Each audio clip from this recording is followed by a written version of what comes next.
Hello everyone. This is not a story for the faint of heart. Today, we will be stepping into the darkness of the most gruesome cases, where evil not only exists, but also leaves bloody and haunting traces. This is Real Gruesome Murder Cases, a series of true stories about murders that made the whole world shudder. If you are ready to face the cold truth and the gruesome corners of humanity, come with me to delve deeper into each case. A loving murder, content warning, assisted suicide, descriptions of violence, mentions of war, vulgar language. See, you all think I am about to say, I don't regret what I did. I just did it for fame. But what you don't know is that murder happens all the time under your pretty little noses. Your little gerbil was killed by your cat, and you don't condemn him. You know foxes are killing cute rabbits, and yet you give your kids stuffed foxes and call them sweet names. People do not murder. Animal instinct does. Men are full of it. Women just like to taste a bit. And in my case, I got drunk on that animal instinct. Part of that instinct is the fact that I do feel guilty. The poor guy had a family, a life, dreams, or something like that. I wish he didn't have to die. I do. But let's be honest. You aren't here to hear my life story. You are here to hear what actually happened. So let me fill you in. The fucker was cute. I can admit that much. He was charming, kind, sweet, and somewhat thoughtful too. He bought his girl some flowers at the Dolly Hop dance. They were apparently her favorite flowers too, the yellow roses that symbolize purity and growth. She laid one on his grave. I was court-ordered to attend, and I left a Black Dahlia. I killed him using some bleach powder. The awesome thing about being a woman is that you can stitch a lot of things into your dresses, little bows and ribbons, or even jewelry. My grandmother passed down this beautiful sterling silver capsule ring with a latch that lifted up the freshwater pearl to reveal a secret pocket for anything. She suggested a love note from that special someone. I didn't put in just a note. I put a little act of love in there. I knew the kid from school, biology, home ec, English, you name a class. He was in it with me. He seemed smart, sharp jawline, toned nose with little to no blackheads, pretty hair, basic brown eyes. He wore simple clothes, and there was nothing remarkable about the guy. He was a member of enough clubs that when a high school reunion happened a few years into the war, he could come back with his sweet honey and battle scars, shake a few hands, drink some bad beer, and then leave to go home to his picket fence and little baby. This never happened, though, because I killed him. It was around when we were getting draft cards. His number was called. He didn't want to go. I heard about him crying in the boys' locker room after PE. Those basic brown eyes went red, and everyone knew no class was that ruthless. His girl tried calming him down, but he put a couple dents in some lockers and stormed off. He brushed by me, apologizing for almost knocking me over, and gave me a look I will never forget, like I could help him if I tried. Very few knew I was a leader of many anti-war protests. War is horrible, but to everyone at this school, I was worse because I threatened to do something about how horrible it was. People just didn't know that I actually did anything. My bite matched my bark. I set off smoke bombs in the middle of busy streets, blocked roads to government buildings, worked other protests, or helped out literally anything that was against the war effort. I didn't just burn some draft cards. I used blank ones to light my candles. I caught the kid after a class, and I told the kid it was okay. I told him that his fear was justified, and his anger was too. I told him he could hide out with me in my basement, or we could injure him badly enough to not be able to go. But his eyes flashed with realization before I could finish. I will never forget what he said. It's either I die here or on the battlefield, and it's gonna be here. His eyes were cool and wide enough that they seemed almost black. I asked him what he meant. He said, I either die on the battlefield with strangers in a foreign land, or I die here, in my own clothes, on my own soil, and my friends get to see a body that isn't horribly mangled. We had never really spoken before, and I told him I didn't know what to do with that statement. He laughed and asked what he should do with the draft card. I proposed burning it. That was the first time I ever got high. While drugged up, you say shit that you never thought you would mean. A rolled-up draft card with pot on the inside was something I never thought I would do, so I guess the trend follows. I do think sober thoughts are drunk words. I say a bunch of shit drunk I would never say sober. But to be clear, my actions were while I was sober. I killed him stone cold sober. I digress. While high, he started telling me all about his family and how his little sister prayed that he wouldn't have to go to war and could stay at home with him. He made great pancakes and was the only one who could talk their mom off the ledge.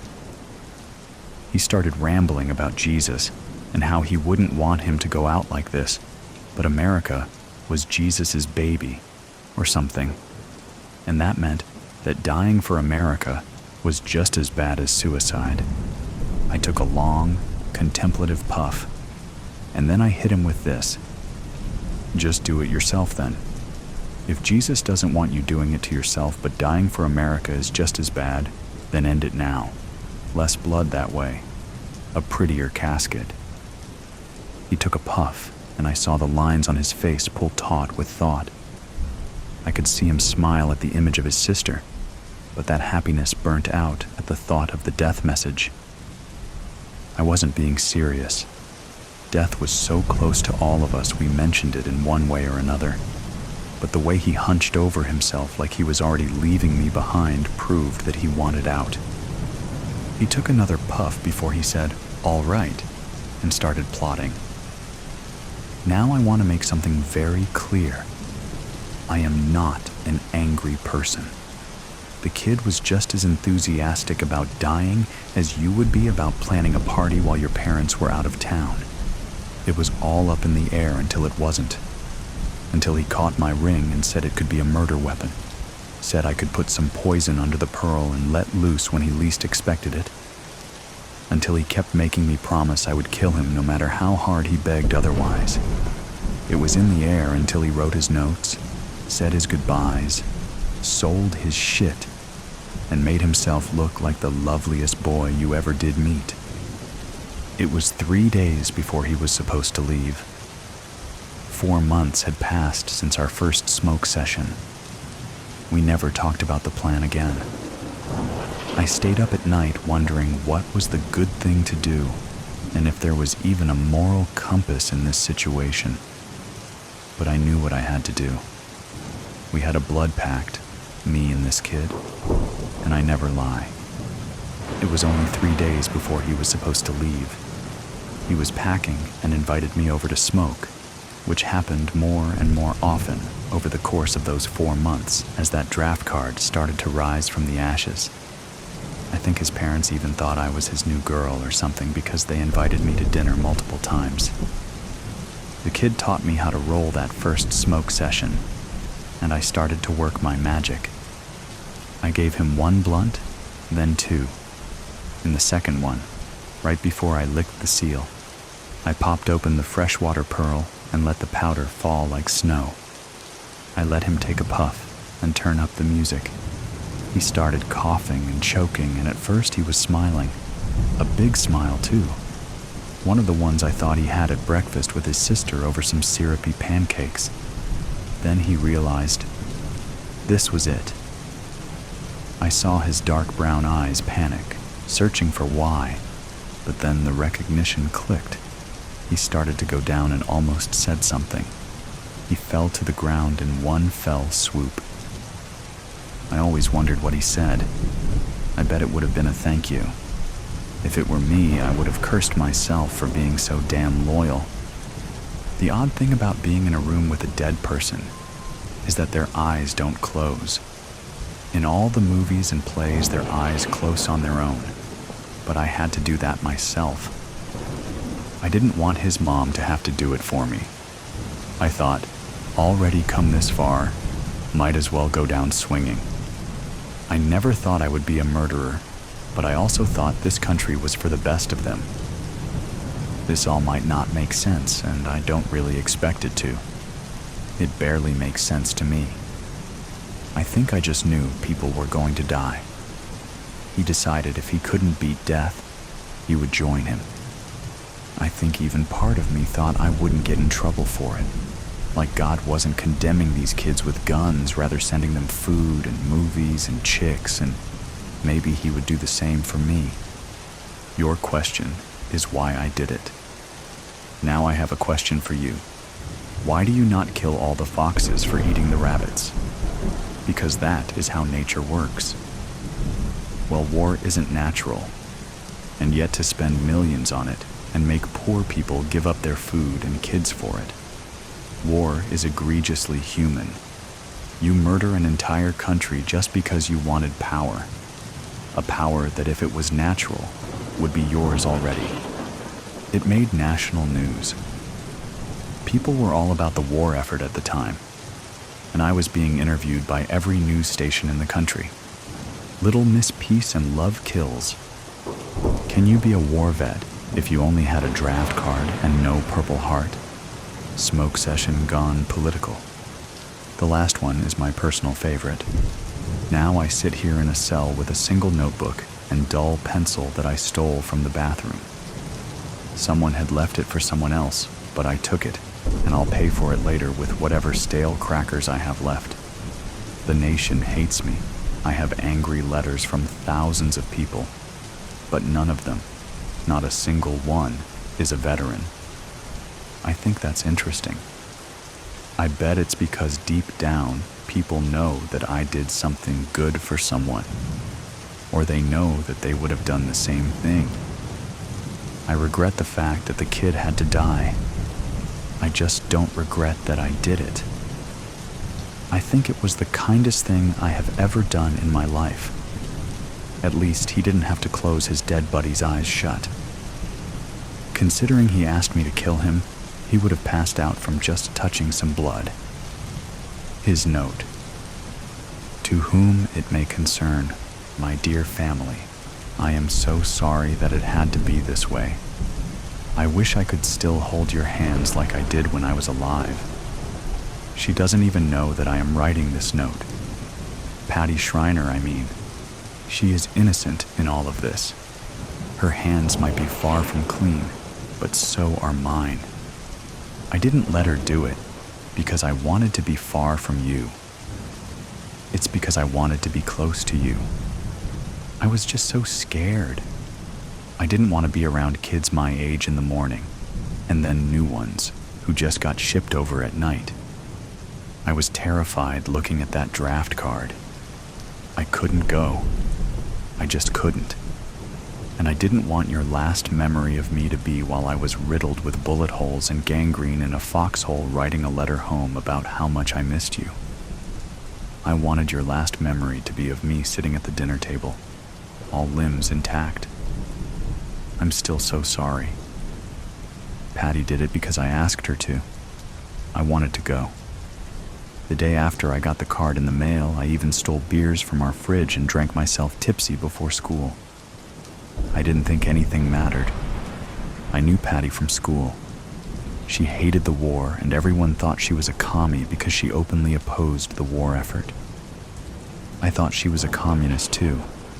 But once I got the draft card, I understood her anger, like I understand why humans need oxygen to survive.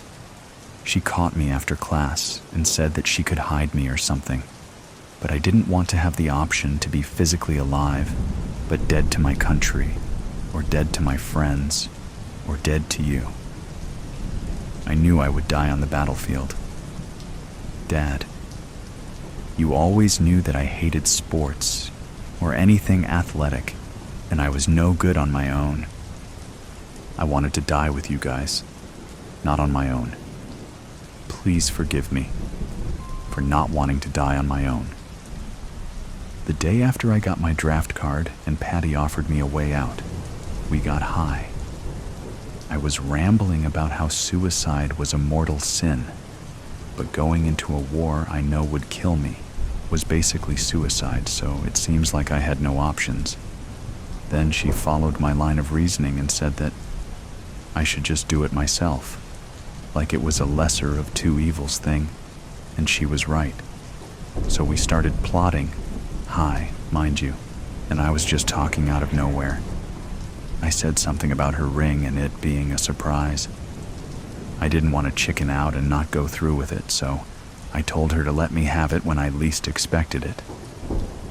I am still expecting it, as I'm writing this. I just thought to get this done before she follows through with it.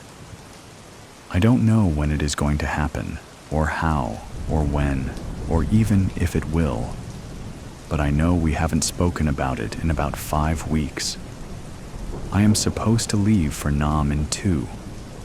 We talk about how much I don't want to go, but nothing about the plan. I hope she didn't forget. I hope I do. I don't know what I want anymore. I can't live with the oldies crying about how I died for them.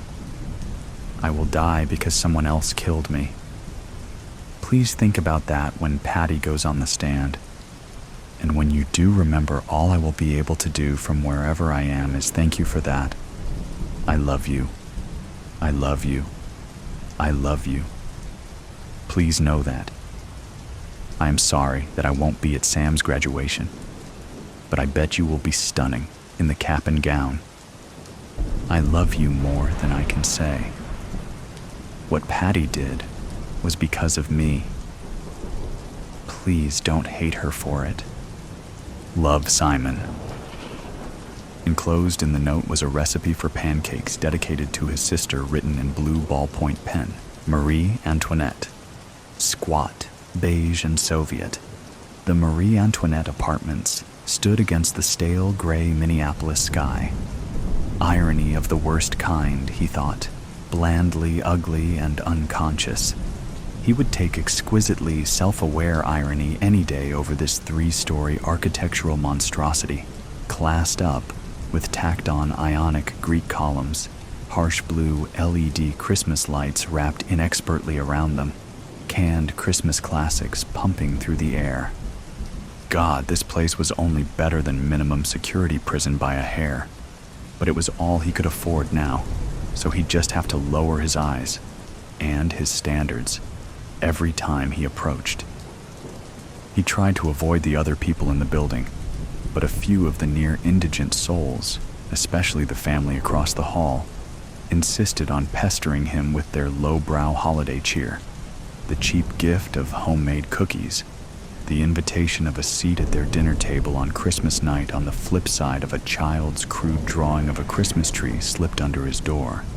All this might have been more bearable if anyone he knew now understood why the Marie Antoinette apartments pained his soul, filled him with righteous rage.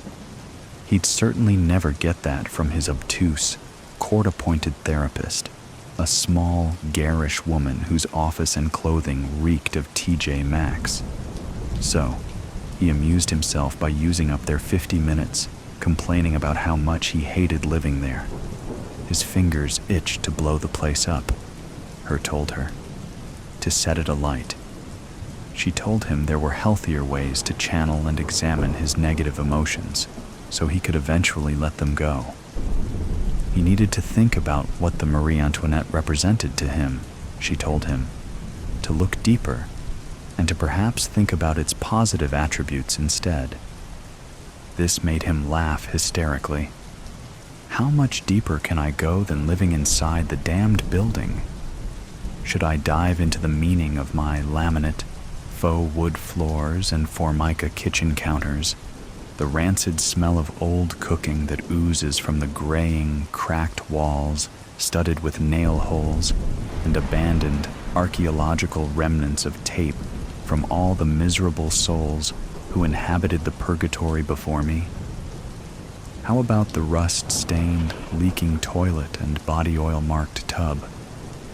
Should I look for Rorschachs in its grimy patterns?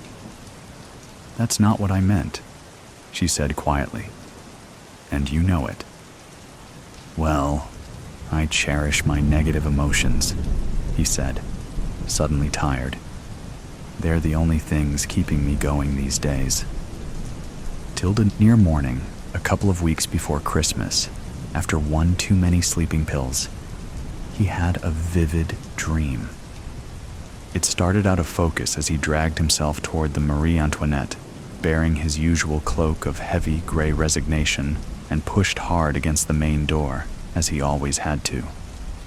Only this time, the door sprang open, and instead of jarring, cold Christmas music, warm strains of exquisite chamber music vibrated through him. All came into focus. The entryway had grown to twice its size, the gray, nondescript industrial carpet replaced with a glowing mahogany parquet floor. Instead of aluminum mailboxes and a frameless wall mirror on either side of the narrow space, giant gilt mirrors reflecting golden candlelight and gold and cream fleur-de-lis silk wallpaper covered the walls. The walls heaved outward until the room became what it wanted to be, a grand palace ballroom, complete with gently tinkling, candle-lit chandeliers, a ballroom for him alone. The effect was ostentatious, but stunning, the way his ex-wife had decorated their homes in the city, on the island, at the lake, near the slopes, their homes for every preposition, all gone now. He dream-prayed he had died and gone to heaven, but he awoke to the same ordinary life, the drab apartment, a shift at the same greasy job, and another boring session after it with his therapist, the only person he ever said more to than, "Can I take your order, would you like fries with that?" A woman he would have sneered at, if not ignored, in his old life, and would again someday when his luck turned. Would he tell her about his dream? He decided he would. It seemed safe enough, wasn't about the past, the present, or even the future. It was just a dream. But was it? As his workday dragged on, the customers who filed into the restaurant looked at him, smiling with something more, it seemed to him, than mere pre-Christmas cheer. He began to wonder if the dream wasn't a message. Maybe his luck was about to turn. He'd paid his dues after all. That old feeling began to tingle again. By the time his 4 o'clock appointment with TJ, as he'd taken to calling her, even to her face, arrived, he'd decided he must keep the dream to himself until he knew more. He had to get through the session, get home, eat a little something, and take his sleeping pills. "You seem distracted today," TJ said late in the hour. "Something happened this week?" Same old, same crappy job, same crappy apartment." He shifted his gaze to the pressed board, "Believe" plaque near the window before she could read him, but she was astute, this small, tacky woman. Out of the corner of his eye, he saw her cock her head. "You're not complaining like you usually do. Did something change?" "Like I said, nope. Maybe I've adjusted to living in a shithole, I don't know." He attempted to give her an aw shucks grin, but felt his face contorting in weird ways, so he scrambled to throw her a bone. "Have I told you about my neighbors across the way?" He leaned back and sneered, coming up with an awful lie. "I'd swear to God she's killing him sometimes, and man, I wish she'd succeed so I can get some rest." "What do you think it means, Doc, that I don't care if he dies?" TJ sighed and drummed her red fingernails on her thigh. "It's Clauso 450, she said. "Let's just pick this up next week." Tilda. The dream started the same as before. Heavy, quotidian dread as he approached the stunted building, growing excitement and wonder as it opened to a Versailles-like hall of mirrors. But this time, the hall was filled with people, giant people. People twice his height, in silken 18th century finery, swirling and spinning around the room, wind-up dolls and white wigs with faces he recognized. His old clients, wealthy people he'd cheated and stolen from for years, people he'd fooled into being his friends, people from the life he wanted back desperately. He tried to speak, to get their attention, but nothing came, not even air. As he watched, the dancers grew larger. Wait, no, he grew smaller. He was shrinking, becoming more and more insignificant. An insect, a speck, dirt. He would always be dirt. Tilda.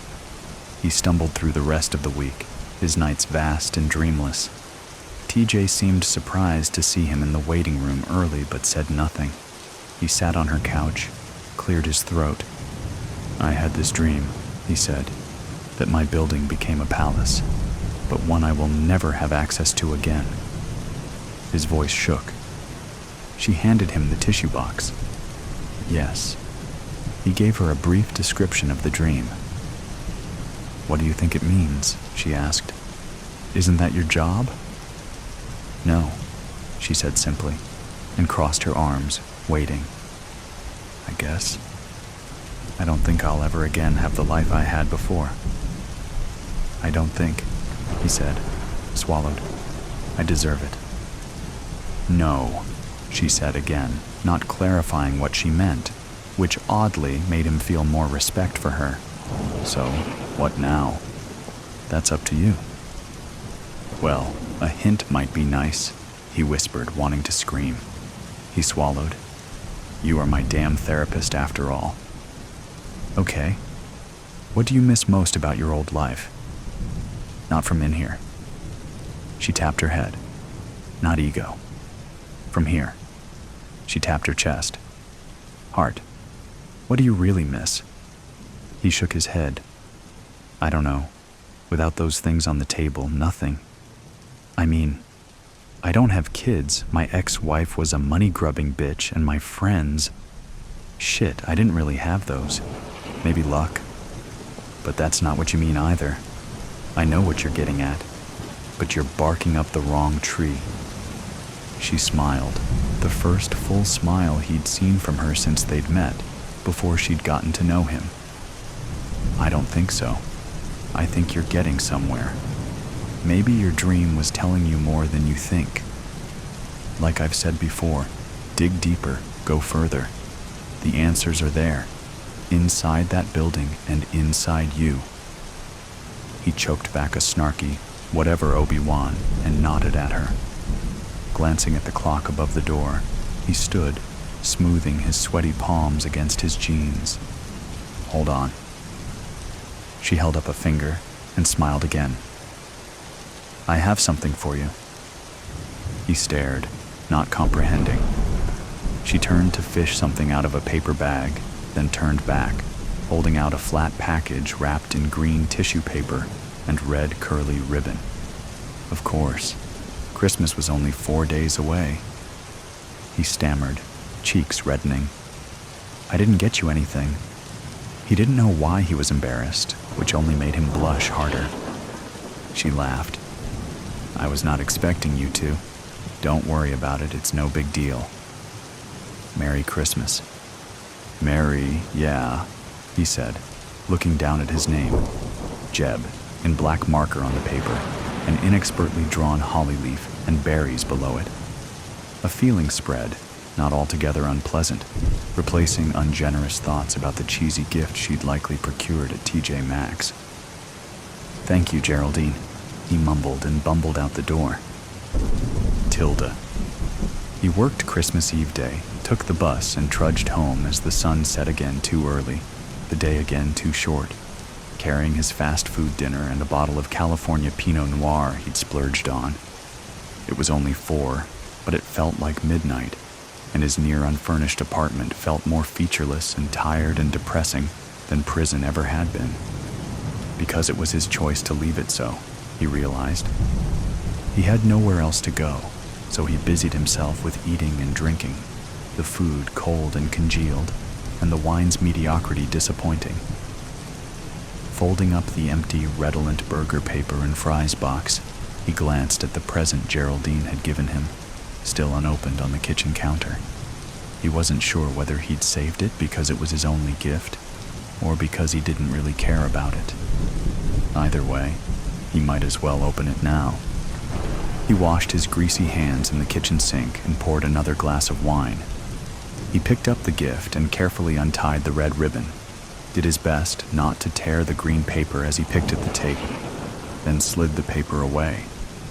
Not a tacky nothing after all, but a green, leather-bound book, like the ones his ex-wife had bought by the shelf-load from antiquaries to decorate their homes, curated for color and size rather than content. But this wasn't inert decoration. It was chosen for him to read. He snorted. Crime and punishment. He knew the gist of the story, though he suspected he'd have to read it to get the nuances she intended. Funny, he found himself looking forward to it. His doorbell rang. Book in hand, still smiling with surprised respect for Geraldine. He answered the door to find the frazzled woman from across the hall. "Hi, Jeb, right?" Her grin was crooked, a little shy, infectious. He nodded, and she said, "Marissa, you never responded to our invite to dinner for tomorrow evening. Can you make it? We'd be glad to have you. We're making turkey with all the fixings. A couple other neighbors are coming." He considered this only a moment, tasting the oily coating of his pitiful dinner as he licked his lips. "You know what? Yes, Marissa. I'd be honored. Can I bring anything? Just yourself." She grinned again. 6 o'clock sharp, if that's okay, because of the Munchkins' early bedtime. "Sure," he said, finding himself grinning in response.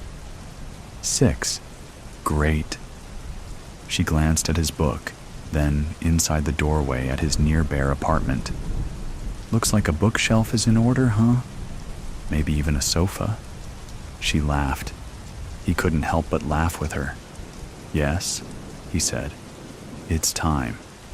Again, that soft, warm lightness pushing out something hard and heavy he hadn't even known was there. What was it?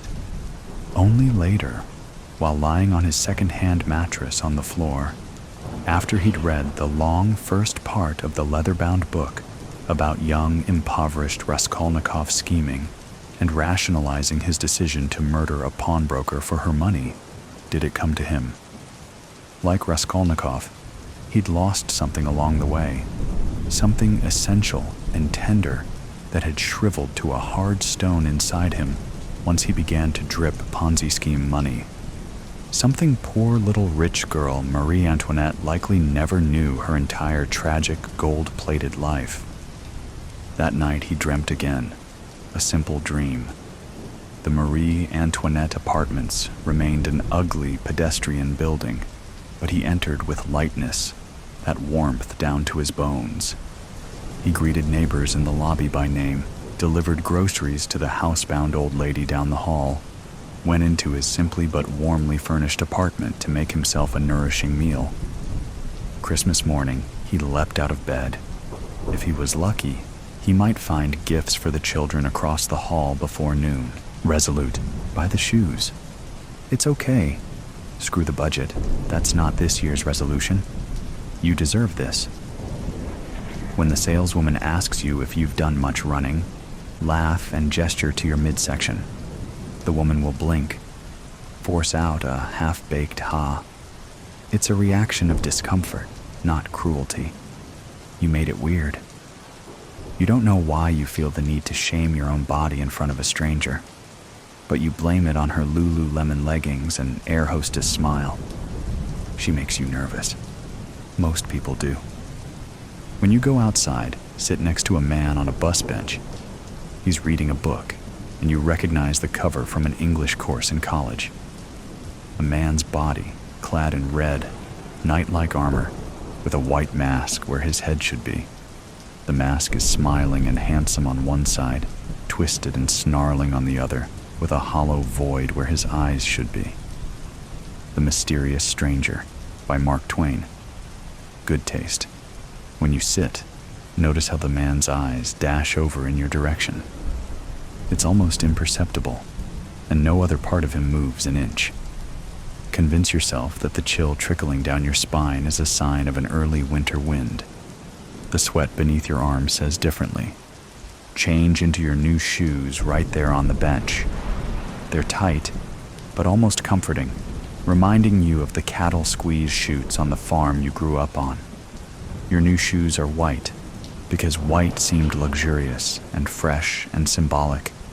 New beginnings, clean slate. Now, curse and rub your own spit into a dirt smudge on the side. Remember that white is rarely ever white at all. Think of the stains spreading like mold along shower walls. When the bus arrives, sit near the front. You'll only take it half the way home today and walk the rest. New year, new you. The man with the book sits at the back of the bus. This is your bus stop in a residential area you don't know well. Apparently, it's his bus stop too. Start walking. Notice he is walking too. This shouldn't make you nervous. You always see the worst in people. What is wrong with you? Therapy should have been one of your resolutions. It's been 15 minutes, you're almost home, but you don't want him to know where you live. So you walk past the turn to your street and feel your heart drop to your toes. You can smell the fishy stench of your own stress sweat leaking through your corduroy jacket. 20 minutes, almost out of the residential area. In a couple blocks, you'll be on Commercial Drive, where you can enter a cafe or a bar and have a panic attack in a graffitied bathroom stall until the perceived threat is gone.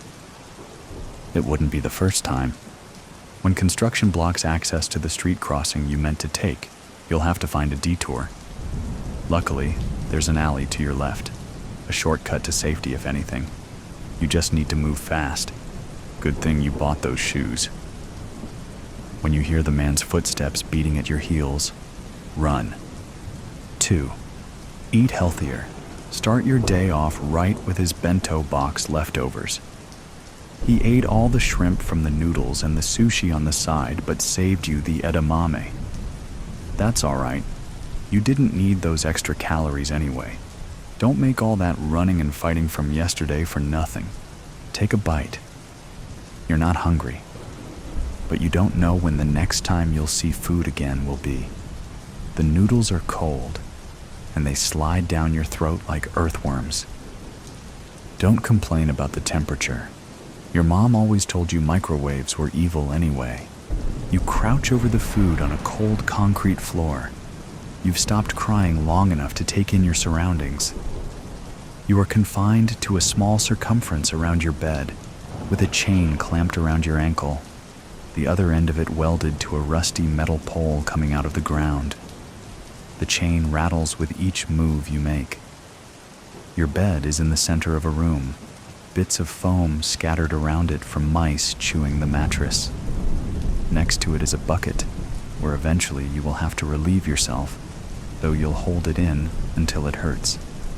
There are no windows down here, and it smells like an old boyfriend's basement, a combination of mildew and old socks. Air so thick, you feel as if you could cut into it with a knife. The corners of the room are dark but packed with things. Boxes stacked haphazardly, shelves overflowing with old books, loose papers on the ground. You can't make out what any of the books say on the spine, as much as you try to strain your eyes. So much for that clue. When he tells you to eat, you eat. Whatever he wants with you, he doesn't want you dead. Yet, take comfort in this. Hide the fork from your meal under your mattress. 3. Learn a new skill or hobby. It takes an average of 6 seconds to walk in a circle at the length of your chain. 3 seconds if you run. Count the moths that flicker around the buzzing light bulb above you. Count particles of dust in the air. Numbers were never your thing before.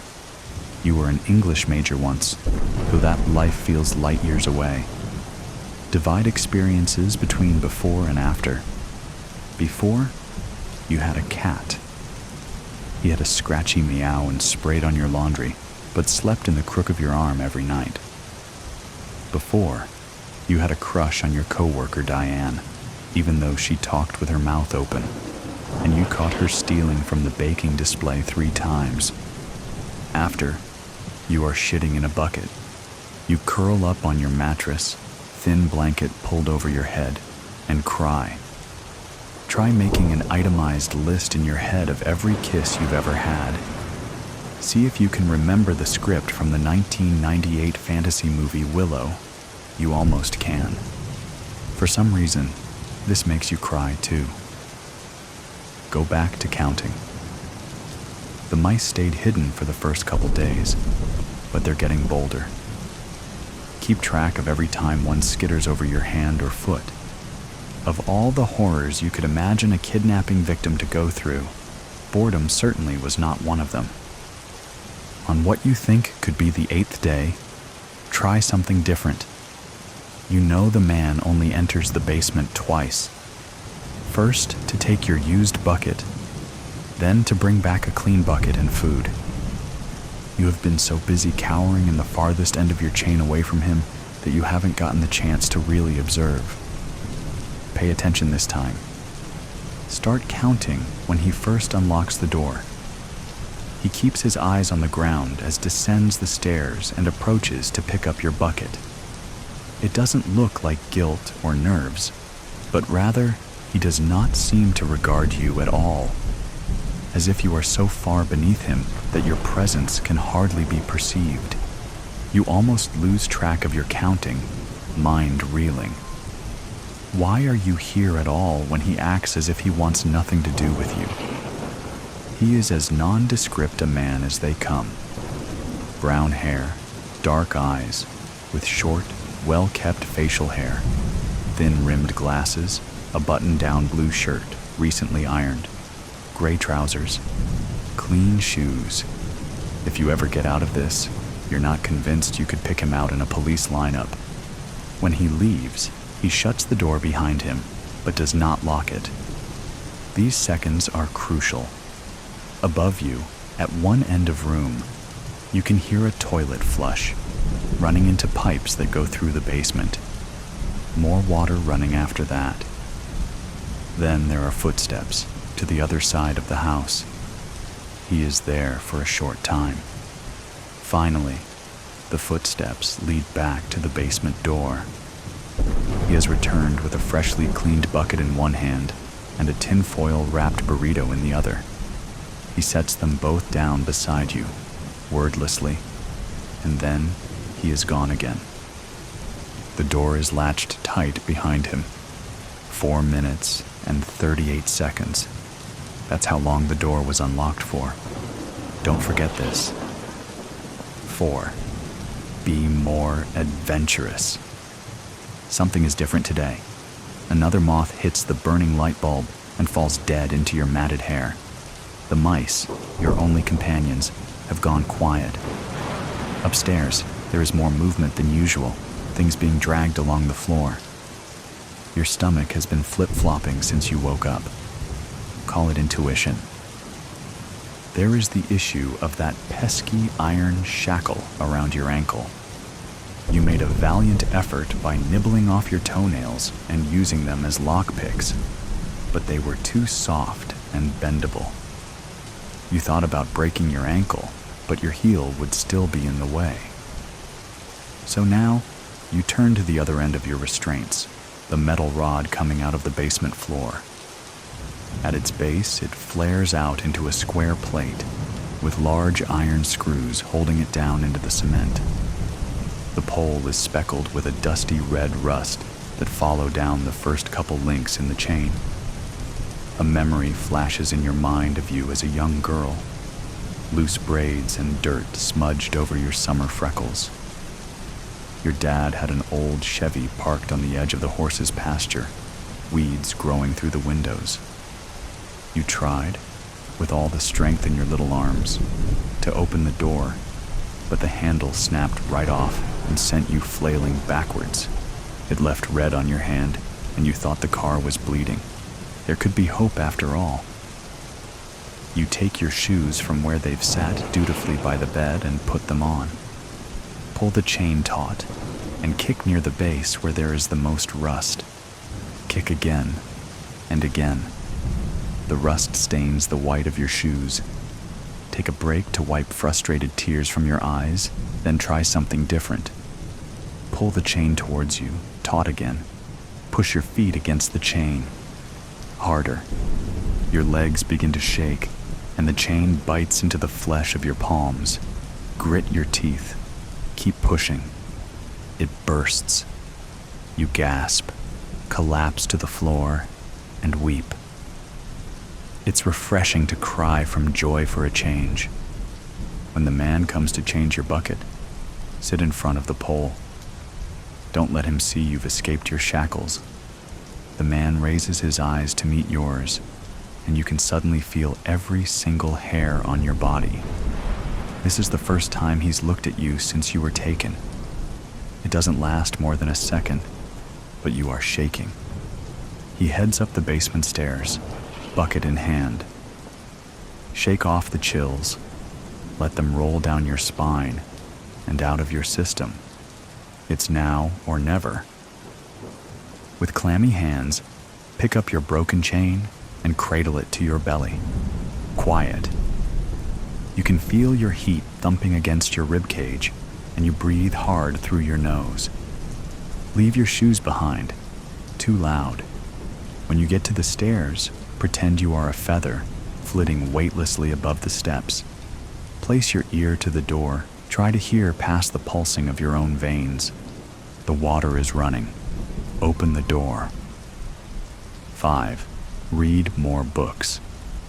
When you wake up, all you see is a bright light ahead, and with some relief, ask yourself if you are finally dead. It takes a few bleary blinks for your surroundings to come back into focus. The light at the end of a tunnel becomes no more than a light bulb, flickered by the fluttering of wings. You are back in the basement. Sit up. Careful, not too fast. Your head rushes, and dots speckle your vision. You bring a hand to your head to steady it, but when you bring it down, your hand comes back sticky with red. You feel around with your hand some more, find that your hair is matted and clings to your forehead. Beneath the hair is the source of blood.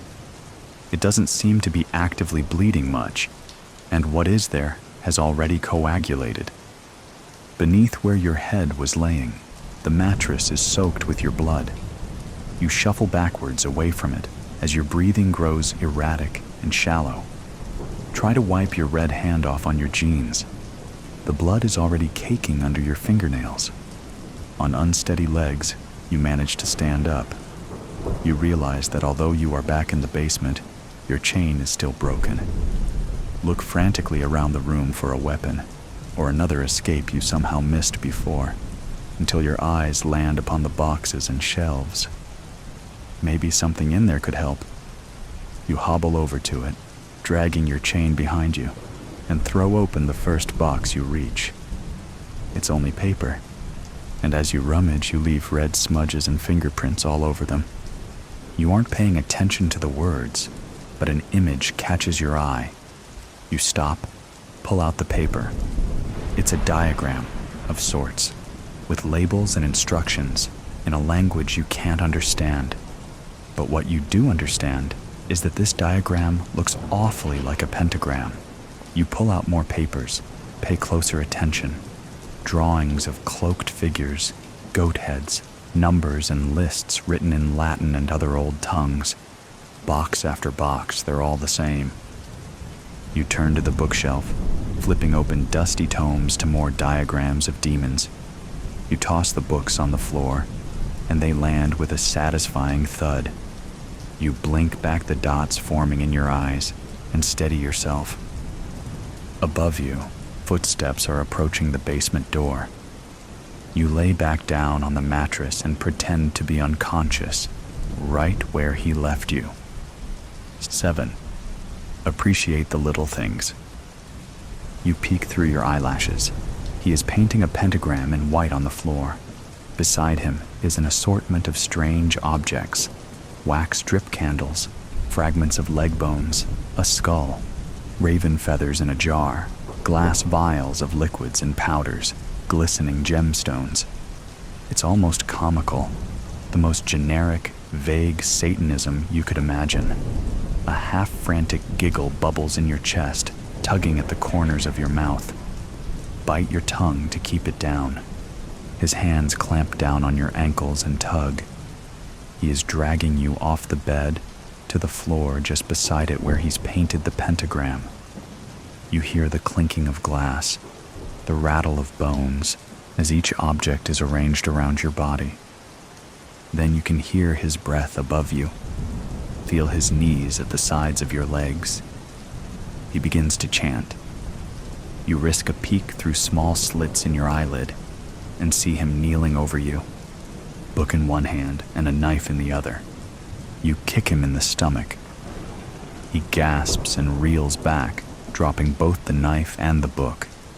But before you can scramble away, he is on you again, pinning your wrists to the ground.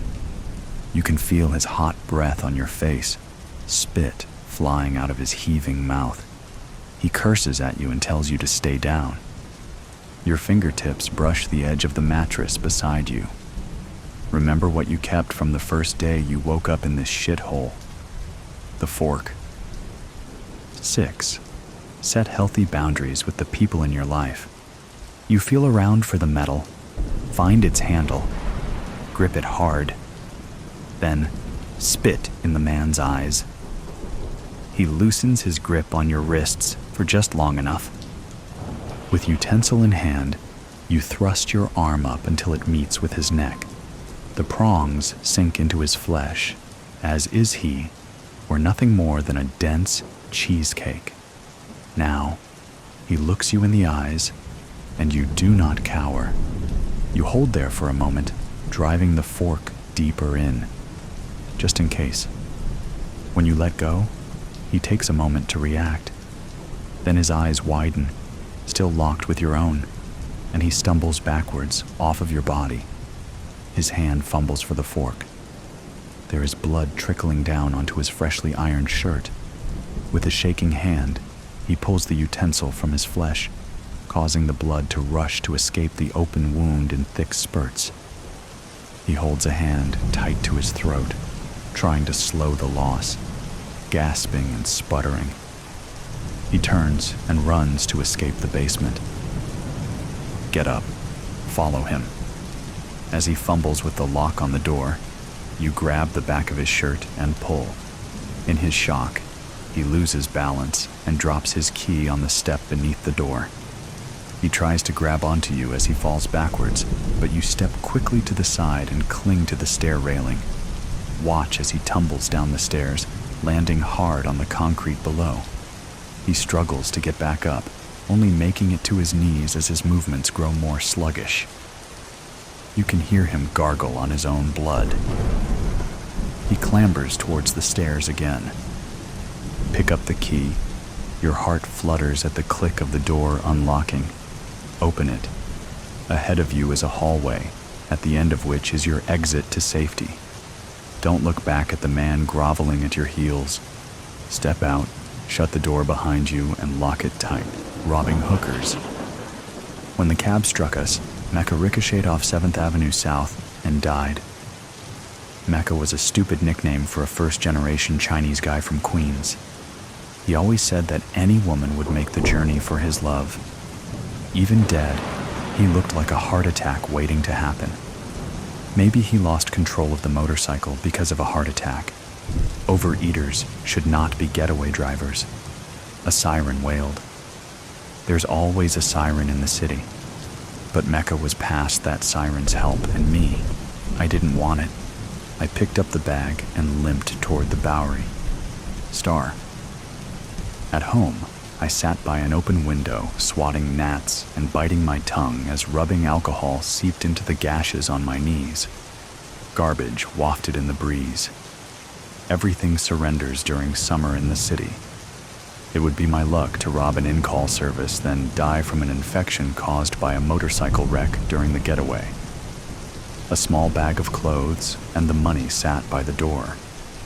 I had planned to leave for Port Authority right away, but surrendered to the Chinatown futon instead. When I woke up, I opened another beer and wondered about the protocol for riding a bus cross-country drunk. What the fuck? It's not like it's first-class transportation, or like they'll ask me to drive. I can be drunk, I thought. But I definitely needed to shower because I'd kill anyone who sat next to me on a bus, smelling like I smelled. Jesus Christ. Heading west is always such a big deal.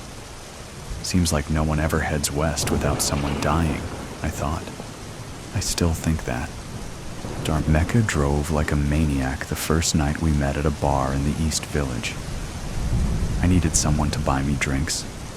He said he'd buy me dinner too. The bike flew toward the West Village like a shooting star that sizzled to its demise at an outdoor cafe full of hopefuls searching for a spark or some such fuckery. He slurped a lot of fettuccine. I sipped a lot of Chianti. You were a Soho boomer? I couldn't care less. Really, I couldn't. But he was buying, so I pretended to care. Yeah, a loft baby. My parents own a laundromat in Flushing, and they gave me money to invest in a .com, which went under. Then they gave me money to open a skate shop in the East Village. It's high roller. I ball. You skate? Fuck no, but I don't have to. I just have to make sure others do. What does your beautiful self do all day? Temperature. As a receptionist mostly. I cater sometimes. I studied art, painting and drawing. A few years ago, I was featured as part of a new artists show at a gallery. No one bought anything. Then 9/11ths, the gallery closed. Hey, maybe you can draw some designs for the shop. You sure you're not hungry? Eating kept me from getting sloppy drunk and forgetting. I raised my glass to not eating. He pointed his fork. Sauce splattered my nose. You need to paint and shit. Be an artist and shit. Let's make you one and shit. Star. A few months later, his shop closed. Temp jobs ceased. It was the second September 11th death toll. Mecca, a baller no more, depended on family money to survive while buying me groceries, carrying the bags up 6 flights while I rearranged cabinets to make room for all the things he liked to eat while hanging out at my place. You like these? God, oh God, I love the creamy center. Have one, he said, ripping open a plastic-wrapped cake with his teeth. I shook my head. Not eating meant not keeping up with time or when I last left the apartment. No work meant no reason to leave. After 97 years in New York City, the insurance office where I temped succumbed to 2 planes that didn't hit it. Catering dried up. I wondered if there was somewhere else and wondered how long until the rest of the country wondered if there was somewhere else. Everyone said it was all Bush's fault, but he didn't have enough sense for it to be all his fault. The world wanted to blow us up. Someone blow me up, I thought. I just wanted to disappear more than anything. I was so far behind on rent, I didn't think winning the lottery could pay it off. Mecca went to the bathroom. I opened the window. Outside, restaurant supply and lighting stores floundered alongside bars in the wild frontier remnants of Bowery bums and SROs. In the 1700s, the Bowery sprawled with green. Giant bugs swam through the marshland. Natives hunted. Europeans came to see what's what. Natives became red. Europeans became white. Everyone saw the colors of the faces instead of the colors of the land. The swamps dried up and the buildings built up. People died. People were born, they died, bugs survived. I flicked one into the frontier. A little girl looked up and flipped me off. Mecca approached from behind, sniffing my hair. I moved to the futon. He got another cake. Hey, so, do you remember how I told you that sometimes I go to that place in Midtown? Well, I talked to the owner. She needs help and you need rent. Help at the poker game? Like serving drinks? Or dealing cards? Yeah, well, funny thing is, there's no poker. It's pussy. It's an in-call service. My laughter offended Mecca. It's not funny. Sorry, I never realized you were that lonely. He shrugged. It's not loneliness, it's convenience. You keep turning me down and you know a man like me has needs. Don't piss me off. I just bought you groceries and gave you money and didn't even ask you to jerk it or anything. Right. I should be thankful. It's in a big duplex-style apartment on the first floor of a gated brownstone. Very safe. She needs someone to book clients. You're a receptionist, so why not? Oh, yes, well, I moved here to be a receptionist, you know.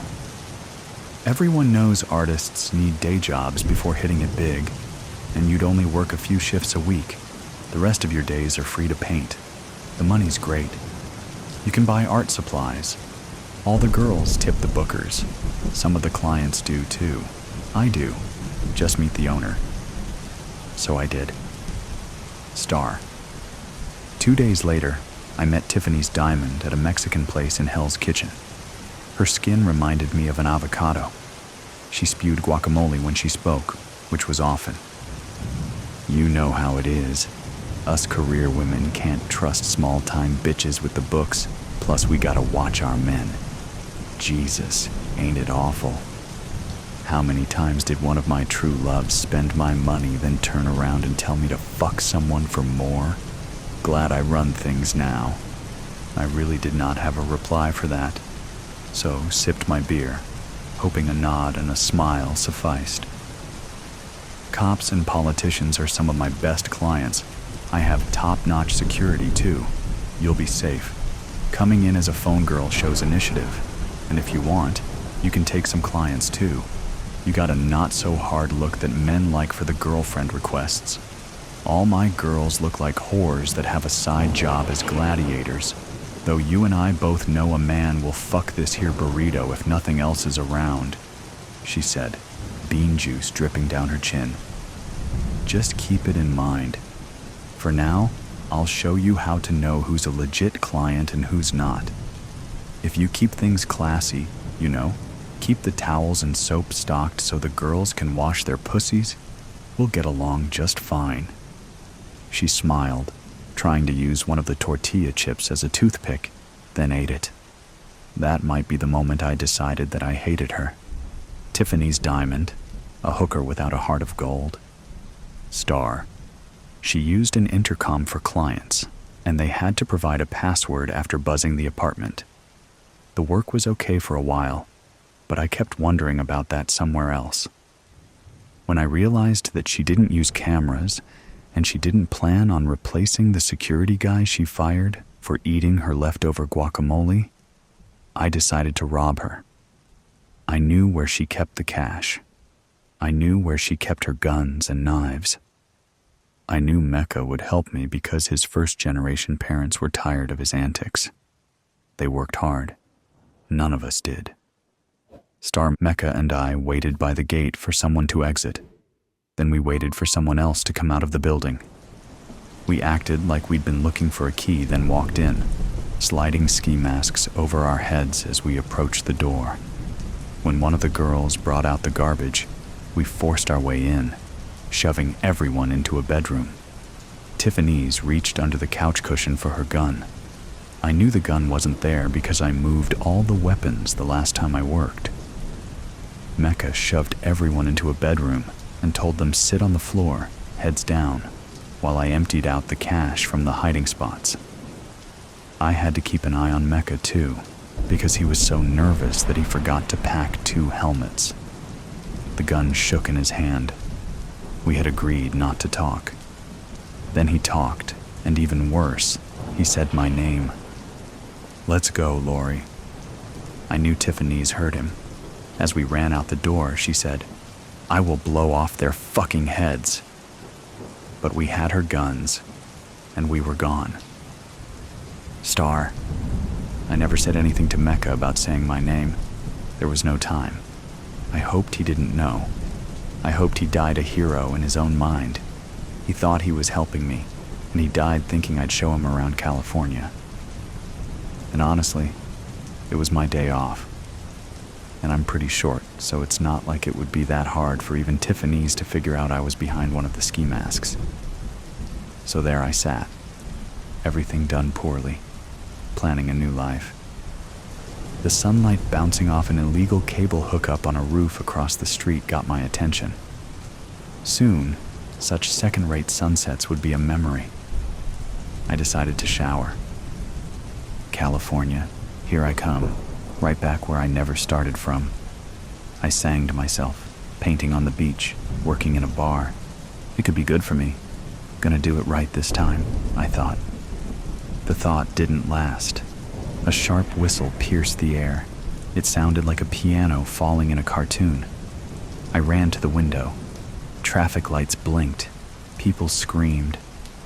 On the sidewalk, a man and woman cowered. "What was that?" the woman said. "We should call 911, he replied. "I'm calling. Are you calling? My call's not going through. It's September 11th again." "My phone works.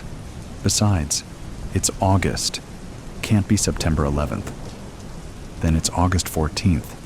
August 14th is the new September 11th. An old man stumbled off a stoop. "I got a weather radio. It's a power outage. Other cities got hit too. I'd rather go through 9/11 again. At least I didn't lose my window unit then. It's 900 degrees, and I gotta listen to you monkey fuckers."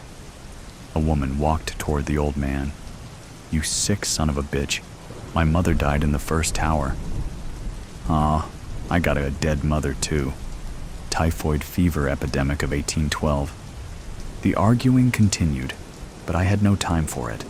I wished I could take a plane, but they would be backed up for hours now, and all the 9/11 security made them too risky anyway. A power outage meant no subway and a cab nightmare. Maybe I could hitch a ride to Port Authority and just wait for the buses to start rolling again. I had already robbed someone and watched Mecca die. Hitchhiking was the least of my worries. Still, I had left the guns with Mecca. Suddenly, my landline rang. "Hello. I keep saying that cell phones are just a fad. Look, here I am calling you from a payphone during a blackout while everyone else is jamming up the towers. People act like those things are something, but mark my word, they'll be gone by 2007. There's nothing else you can do with them but listen to them fail during an emergency." Cigarette smoke never sounded so serious. That was odd to me, as that serious sound was coming from a woman who reminded me of an avocado. But I knew I was in trouble. "Is it in a suitcase? Bus or train? I always wondered why you never got any new clothes with all the money I paid. Now I know, it wasn't enough. You got greedy tastes." "You're a fine one to talk. All the money you make, you still look like Jersey." Jersey's got rents and restaurants just like the city. Sometimes they're better than what you find here. Matter of fact, I went out there to replace some hardware. The people I know in Jersey got great hardware. And now that my favorite Sopranos extra has driven back to the city with me, a blackout hits. Our hardware works great in a blackout, though. "How did you get this number?" The question should really be whether or not I shoot that old man who keeps screaming about his air conditioner before or after I shoot you. The phone went dead. Kneeling under the window, I scanned the street and saw Tiffany's standing by the payphone next to the bodega, with her hair blowing like straw in the breeze. A guy who actually did look like an extra on The Sopranos got out of a black sedan. Tiffany's had the nerve to put out her cigarette, then chew on an ice cream cone as they crossed the Bowery to kill me. I grabbed a knife and stood to the right of the door, unlocking it slowly. I cracked it just enough to see what was what. For the first time in a long time, I felt hungry. It took a while, but heavy pants finally echoed up the stairs. "Why do you always have to hire people that live in 6th floor walk-ups?" the man said, leaning on the banister. "Good God, I can't kill anyone until I catch my breath," Tiffany said. I flung open the door with the blade down and plunged the knife into the extra's back. He tumbled down the stairs. I turned and came face to face with that ice cream cone. Only then did I realize I needed 2 knives. Killing isn't as easy as it looks in the movies or even on the news. It requires planning to do it well. Tiffany's didn't even have her gun out, and she was dumb enough to warn me she was coming. But living as I live now, I know that the criminal mastermind is a thing of fiction. Most criminals suffer from egos, not masterminds. Crime or life just comes down to thinking you can take and eat and move on. I decided that I was ready to move on and find out about that somewhere else. I shoved her against the wall. White powder glistened on the edge of her nostril. The ice cream fell to the floor, which probably infuriated her more than anything. She growled. I growled, sinking my teeth into her nose. Her nails pierced my scalp. I pulled back and wrapped my hands around her neck, then squeezed until she died. Maybe I should say more after all these years, but that's how I think of it, because I can't think about it. I ran back into the apartment and grabbed the money and bag. I realized that I needed something to help carry them because of the blackout, so I grabbed my mini grocery cart. If I could roll a mini grocery cart from the Bowery to Port Authority, I could find that somewhere else. I told myself to put 1 foot forward. I didn't look at the extra when I passed him in the hallway. I just kept moving. Manhattan's easy to walk, I thought. The blackout won't last forever. I can disappear, I told myself, wiping sweat from my eyes. All I have to do is endure one hell of a bus ride with a few stops in between. Around 6th and 8th, a bodega owner stood in front of his bodega, passing out all sorts of goodies. He waved a can of beer and a sandwich at me. "Where are you going?" "I'm disappearing," I said. "How wonderful for you. Here, you have to take something. I can't run the register or anything. Just take it." Other bodega owners did the same thing, so when the buses started rolling again, I did ride drunk. I managed to disappear from everyone but myself. I have moved so many times, looking for some place. Wherever I go, I waft in with a look like a girlfriend and leave a stench like garbage. Murder at the Roadhouse Saloon. I dozed, peacefully drooling on the notes from my philosophy class, when the phone began its merciless shriek. My heart stopped. Notes, pens, and phone scattered across the floor in my shocked and befuddled response. Groggy, I rifled through the refuse until the lighted face of the phone gleamed from under the bed. Grabbing it, I cursed the caller. The ID announced, "Carol." Who the hell is Carol, and why is she calling at... I checked the time in the upper left corner of the phone. 4 p.m.? I rubbed the grit from my eyes and checked the ID again. Oh, that Carol. I wonder what she wants. Cousins and the only children of twin mothers and abusive fathers, we called whenever we needed support. Her father, murdered outside a saloon near the rail yard, and mine, a miserable drunk. We spent many hours commiserating about how we hated our families. Hey. Ed. Did I wake you? Number I was reviewing my philosophy notes. You were asleep. Sorry, but I need to talk to you. She sounded agitated, upset. Okay. She'd gotten a call from some lawyer about the estate of our recluse Aunt Zoe. Estate? I didn't know the stingy old bag. No one did. Why you? Why not one of her sisters? They hate each other as much as they hate Aunt Zoe. Zoe was the elder of the three, and they hadn't spoken to each other in years. The lawyer said Aunt Zoe named me as executor of her will. Wow! I drilled my left eye with the knuckle of my index finger. Did you know her? Jerk. What a stupid question. Yeah, sure, we're best friends. No. Sorry, I'm not awake yet. How can I help? Thanks. I knew I could depend on you. I chuckled. I'm all you've got. You don't know the half of it. So the lawyer told me she has a storage unit with all her belongings, and we need to sort through them. Oh God. Was she a hoarder? I can see it now, digging through mounds of useless crap, rat dung and spoiled food. Better get us some hazmat suits. Carol barked a sudden laugh. You watch too much TV. Not with the classes I'm taking. Just an overactive imagination from being sequestered in this room. Well, here's your break. Can you meet me out at the U-Haul on Tate Street Saturday, say, about 10 a.m.? That's awfully early. You can handle it. I want to get through this quickly. I'll treat you to lunch. I'll be there. Saturday, 10 a.m. I set the phone down and sat cross-legged on the bed, rubbing my eyes. Although neither of us lived at home, our weird, dysfunctional family dynamics haunted us at every turn. 3 sisters who hated each other and seldom spoke.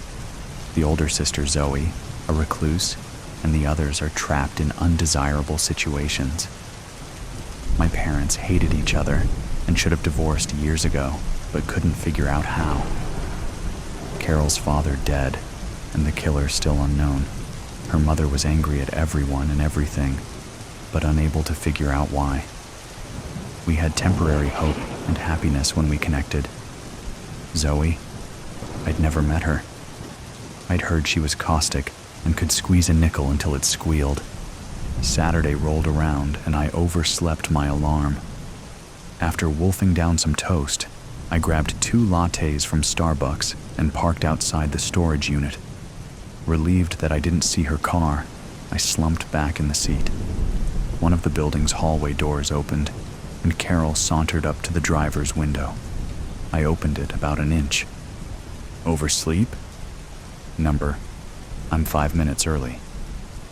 I got here 15 minutes ago. You're late. Cut me some slack. I got you a latte. Oh, how sweet. I wish you were my brother. Am I forgiven? Even though my clock said I was early? Yeah, let's get this done. Thanks for coming. You know I meant it when I said, I'm all you've got. Yeah, I thought of that too. She sipped her latte, muttering, so strange. And they're sisters. Well, let's do this. She held up the pinky finger of her left hand as I got out of the car. Together? What? We're back in grade school. Come on, best friends, secret pact. She waved her pinky. I hooked hers with my left pinky. Always. Our secret pact, as unique as the port wine-colored birthmarks tracing the length of our joined fingers. A sign we told all our classmates that made us special with secret powers, and when joined together, unbeatable. A stupid kids game that became our trademark and kept us close. I followed Carol down a long hall of articulated doors. She stopped at one of the middle units, pulling a key from her pocket and stuck it in the padlock. It still bothers me, I mused. She held the lock but didn't turn the key. What? Why would someone you never knew make you executor of her will? She grinned. My reaction to sorting through the old bag's hoard was bad, but you should have heard Mom's. She gave the lawyer hell and hung up on him. How'd your mom react? I gave my shoulders a lift and squeezed my face with an exaggerated frown. Beats the hell out of me. If you hadn't told me, I wouldn't have known. She pinched her lips together and shook her head. Family dynamics. She must have really been pissed at our mothers. The padlock snapped open. Ah, you ready for the big reveal? Open sesame. The door rolled up.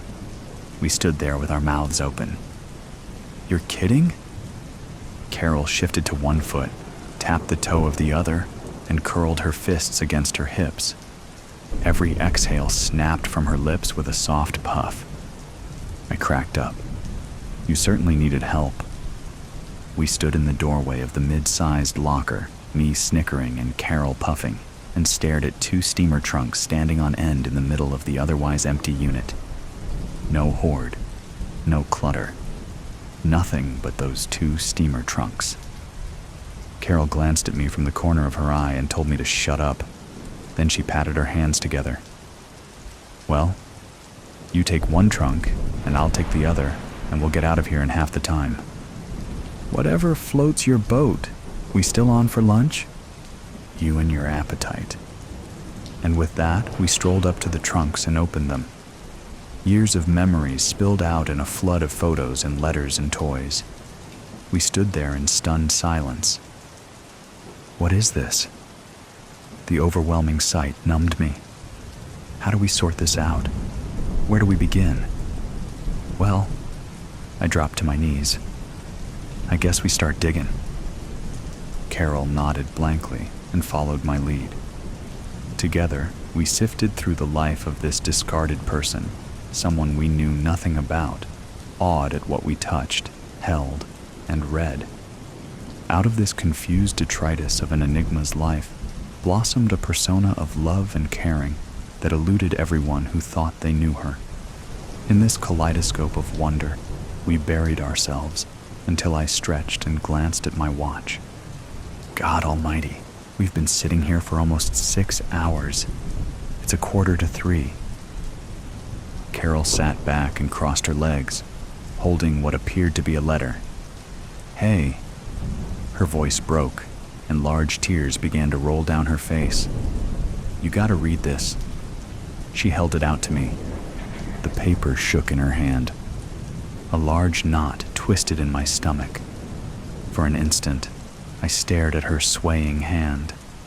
I didn't want to read whatever was written on that page, but an urge somewhere deep inside forced me to take it. At first, I only saw Carol's eyes and the strange, frightening focus they held. But then the words, written in a graceful script, sucked the breath from my lungs and left me gasping. My hand flopped in my lap, my arm weakened by the weight of the message. I stared at the trunk's latch, gathering my thoughts and fighting to still my pounding heart. I turned to Carol as a new wave of tears crested in her eyes. You're my sister. She answered with a rapid nod and hid her quivering lips behind her hands. My God, but why? How? I waved my hand toward the contents of the open trunk. I think this is starting to make sense. I pushed aside the clutter, digging toward the bottom corner, and stopped. I pulled out a birth certificate, mine, and held it up with 2 fingers like it was radioactive. She held a similar one up to me. The certificates list Zoe as our mother, but no father. Deflating thoughts of illegitimacy flooded my mind, stopped by Carol's words. Read the second page of the letter, she said, her voice thinning. Bile-laced fear lashed the back of my throat, but the sour taste receded, overwhelmed by my need to know. The muscles in my throat swelled. I couldn't read the words for the blurring in my eyes. Blinking, a wet saltiness spilled into my mouth. I looked at Carol, my fading words pushed across my lips in wisps. He raped her. Twice! The bastard raped her twice! Carol threw her arms around my neck. I'm glad the son of a bitch is dead. I could kiss whoever killed him. We relished the comfort of each other's arms, and finally withdrew, sitting back and inhaling languid breaths, drained of emotion and strength. I wiped my face with my shirt sleeve and gazed at Carol. Well, I chuckled. Sis, what now? She leaned her head back and took a deep breath, puffing out her cheeks and blowing the air toward the ceiling. Then her head slumped against her chest. I don't know. Bro. The metal walls of the unit rattled with shrieks of laughter. I slanted my head toward her. But, he was your... Sorry. Our father raped our mother. Well, until now we knew him as my father. She chuckled. What a fucking shock. But, did our mothers know? Is that why we ended up with her surrogate twin sisters? I don't know, and to tell you the truth, I don't care. I've wondered why I never felt a connection to my parents. Now I know. They aren't my parents. Shit. Here's the clincher. I pulled a photo of Zoe from the pile. She must have been around 20. I handed it to Carol. She was quite a knockout. No wonder your dad couldn't keep his hands off her. Take a look at her pinky.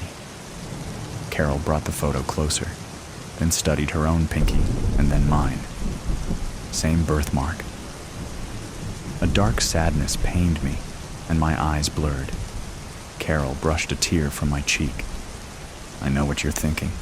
I would have liked to have known her, too. We wrapped our arms around each other and pulled each other close like the lost brother and sister we were. I kissed her cheek. Thanks, sis. I needed that. Uh-huh. She took the letter and reread the second page. What did you make of this last paragraph? I didn't get that far. She handed it back and I read it a half-dozen times. Remove the tape from the anchor. I glanced at the trunks and the piles surrounding us. I don't know. These trunks must be 100 years old. I don't have a dot. I stopped, staring at the interior of my trunk, then Carol's. Scenes of the early 1900s decorated the interior linings. Famous destinations adorned the lining of her trunk, and famous cruise liners adorned mine. Wait a minute. I emptied my trunk and scrutinized the lining. The Titanic sat at anchor in one corner. I shined the light from my phone, and a 5 or 6 inch piece of clear tape, starting at the Titanic's anchor chain, gleamed. I pulled the tape, revealing a tear in the fabric behind it. As I peeled the fabric back, Carol squeezed closer, peering over my shoulder. I heard her breath stop. Beneath the fabric was a thin brown envelope and another photo. I glanced up at her. More surprises? Let's see 'em, damn it. I pulled the photo out. Carol gasped. This was taken at the Roadhouse, where my dad was murdered. I brought the photo closer and squinted at the 2 figures at the bar. Shit. Those 2 at the bar are our dads. Yeah, and by the looks, yours is about to punch mine. He really looks pissed. I flipped it over. It's dated. Carol snatched the photo from my hand and choked a soft gulp. Jesus, that's the night he was killed. I'm sure my face reflected her look of confusion. Like, is it possible? Did my dad murder yours? She tilted her head and squeezed the tip of her tongue between her lips. She must have read my mind. It's possible. But why? She murmured. I gave her a half-hearted shrug. I don't know. Jealousy? I sensed my eyes suddenly widening as the idea sunk in. Crap, were they fighting over Zoe? Did my dad have designs on her too? Only one way to find out. Ask him. Carol jumped to her feet, but I grabbed her arm before she could leave. Wait. I held up the brown envelope. We haven't opened this yet. She knelt as I tore the envelope's flap and removed 2 sheets of paper. I don't think we need to ask. I waved one in front of her nose. This is a sworn deposition. Carol took it and read it. Everything we need to know is there. How your dad raped her and threatened her, and that my dad didn't kill him. I don't understand. Why did she wait? Why didn't she go to the police? Who knows? She's gone. I rubbed the stubble on my cheek. But I have a theory. What? Revenge. You're kidding. I shook my head. A warm flood of satisfaction swept over me. Nope. He was always a suspect, and she knew he was in a miserable marriage. Hell, I was there. I saw it. Obviously, he didn't know she knew. Whatever it was she knew.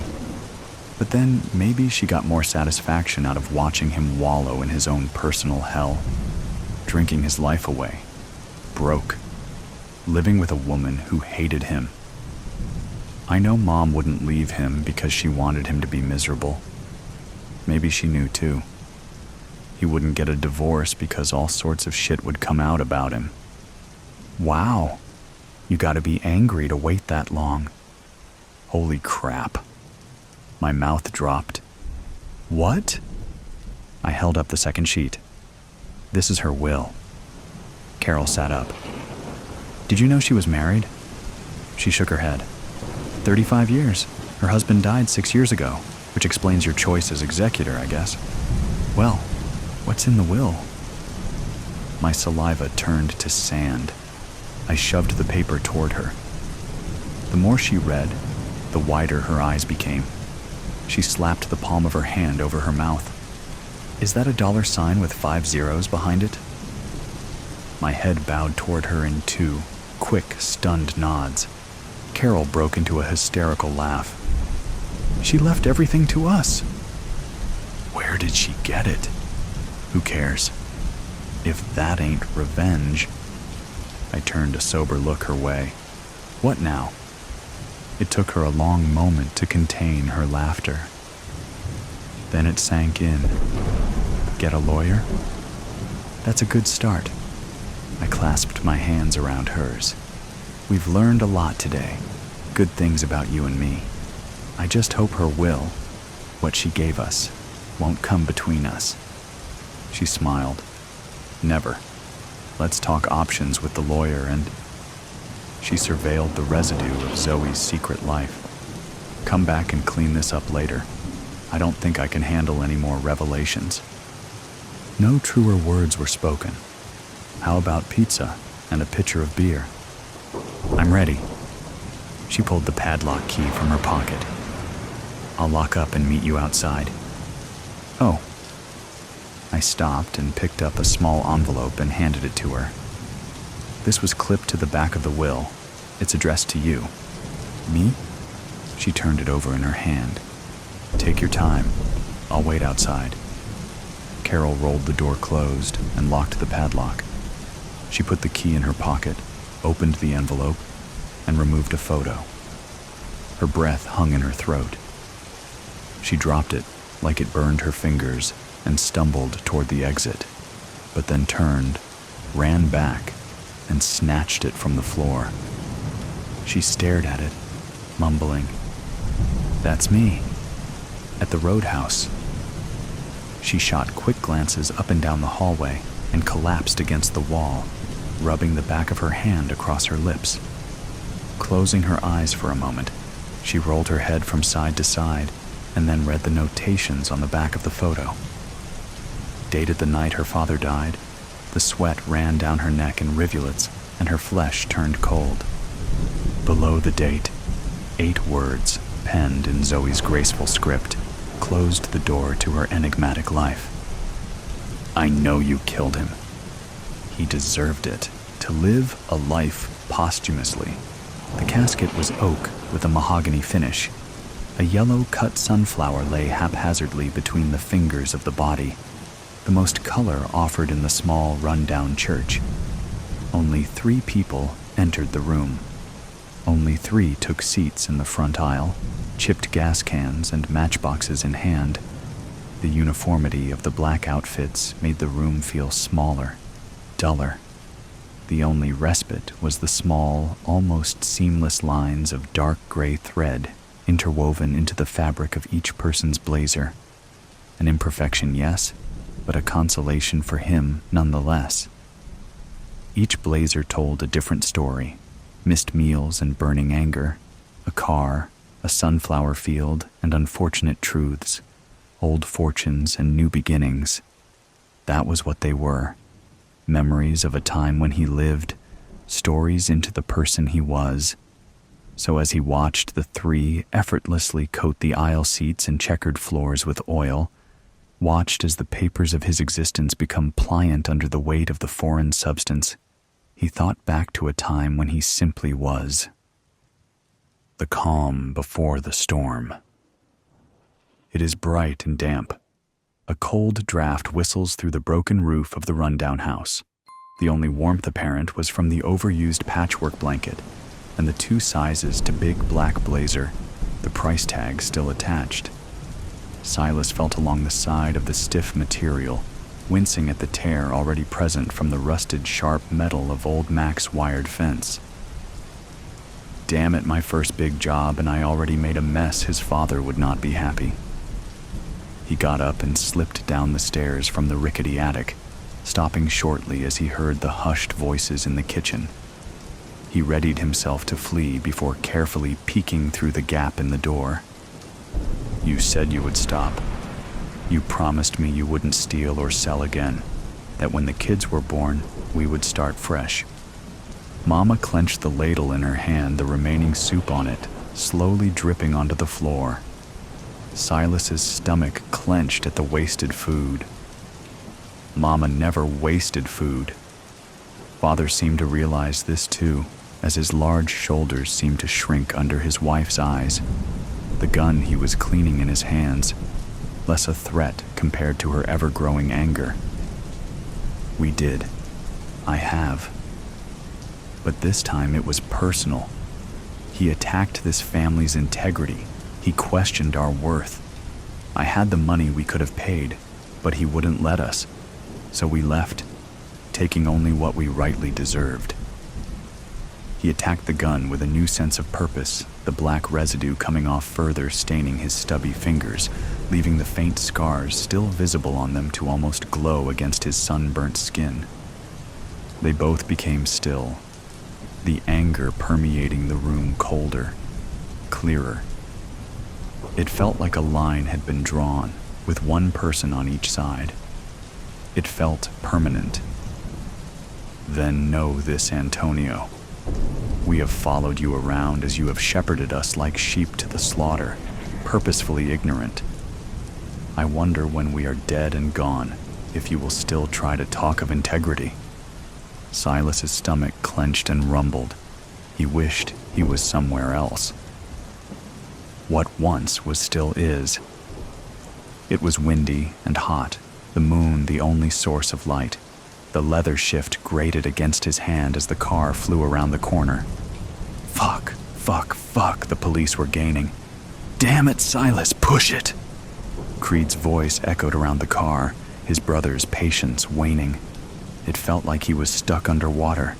Everything seemed to merge into one. His black blazer stuck to his skin as perspiration slowly fell down his neck. His fingers shook, and his pulse raced. Breathing felt hard. It was too hot. It was too sticky. It was too dark. Everything was just too much. Houses passed in a blur as they raced away from the inevitable. The sound of the siren receded and returned like waves upon the shore. They were coming to the end of the street. Beside them, hidden behind the buildings, was a field of sunflowers. Their brightness diminished due to the enveloping darkness. Ahead was a dusted-out dirt road where they would most certainly be arrested. Creed's tattooed fingers came into his line of view, his pointer extended to the side of Silas. "Turn here, down this side street. Once you get to the end, drive straight into those flowers and cut the engine." The car lurched to the left, the wheels leaving the ground from the sudden turn before gravity took over, and Silas rammed the vehicle into the complying field and buried the flowers under the tracks of his tires. Silas turned sharply once more before turning off the ignition. A loud silence consumed the car as everything settled, the void only filled by the slight tapping sound of their boots and stuttering breaths. The siren passed, taking with it Silas's anxiety, but not his anger. He waited a few before speaking. "I thought this was meant to be a small job. No cops, no competition, just a simple drop-off." He watched Creed pull at the tie around his throat, his ample fingers moving quickly and with purpose. It was. Dad knew that Anthony would pull one on him, so he asked me to switch the cargo before handing it over. Anything the cops find will come back to him, not us. Silas scoffed. "So he told you but didn't bother to tell me. We could have been caught, or worse, we could have died. I have an econ paper due, and instead of doing that, I am wasting away in a car with someone who would rather have no future." The veins on Creed's head throbbed as his anger increased. "No future? This family is your future. How many times do I have to tell you that? Ondium vai, Ozotra's sagging." The sound of Creed's phone ringing stopped Silas from responding as he listened with bated breath to the sharply spoken conversation. The awkward silence rose as Creed finished his phone call, both boys now leaning on their slightly open doors, the cool breeze doing nothing to calm the blistering rage from their prior conversation. "Dad said he will be here in 30. We've been asked to wait." Creed pocketed his phone, a scowl resting on his face. Silas looked at the sunflowers beside him, watching them sway and jitter like puppets on a string. Control or be controlled, as his father always said. It was a pity he wasn't the latter. He curled his fingers in feeling at the moon-shaped scars on his palm, forcing down the words he wished he could say, and closed his eyes. "Yeah, I guess we wait." The end. The room was ablaze in orange and yellow, the snap of the fire against the brawny wood aisle seats and fabric curtains like the crescendo in a song, dramatic and loud. In all the abruptness and carnage, Silas felt at peace. Looking down at his body, hair slicked back, black blazer on, Silas felt he could finally move on. The slow opening of the doors drew his attention back as he watched the backs of his family exit the burning church. A small hand rested itself on his shoulder. Its voice was soft and almost overtaken by the symphony of sounds made by the flames. "It is time." Silas took one final look at himself before turning and walking into the shadows. Mother Nature, the story of a serial killer. I don't think fuck, or any other derivative of that monumental word, should be changed to duck when I finger bang my passion into a text. If I ask a man to come over, we're not going to duck anything. South. Also, do you know that ducks take part in forced copulation? Biologists and other smart-ass types say that ducks waddle in a line because it makes them less susceptible to predators. They say the waddle also helps them forage for food. But I think they do it because back at the duck pond, the male ducks waddle their way into organized gang rapes of the female ducks. And ducks kill ducklings. All sorts of shameful criminal acts happen at the duck pond. Yet, some people don't want to eat ducks because of that cute waddling line. A duck is a lucky fuck that way, at least until it gets raped by other ducks, murdered by its parents, or a human who fails to find the charm in waddling decides to eat it. Predator, prey, another day. My cat loathes ducks, yet their rampages entertain her. We live in a gated community because I inherited a house here. This community created ponds throughout the neighborhood, filling them with ducks and, even worse, swans that patrol the streets like winged lunatics. Everywhere I look, there's a monster that wants to kill me.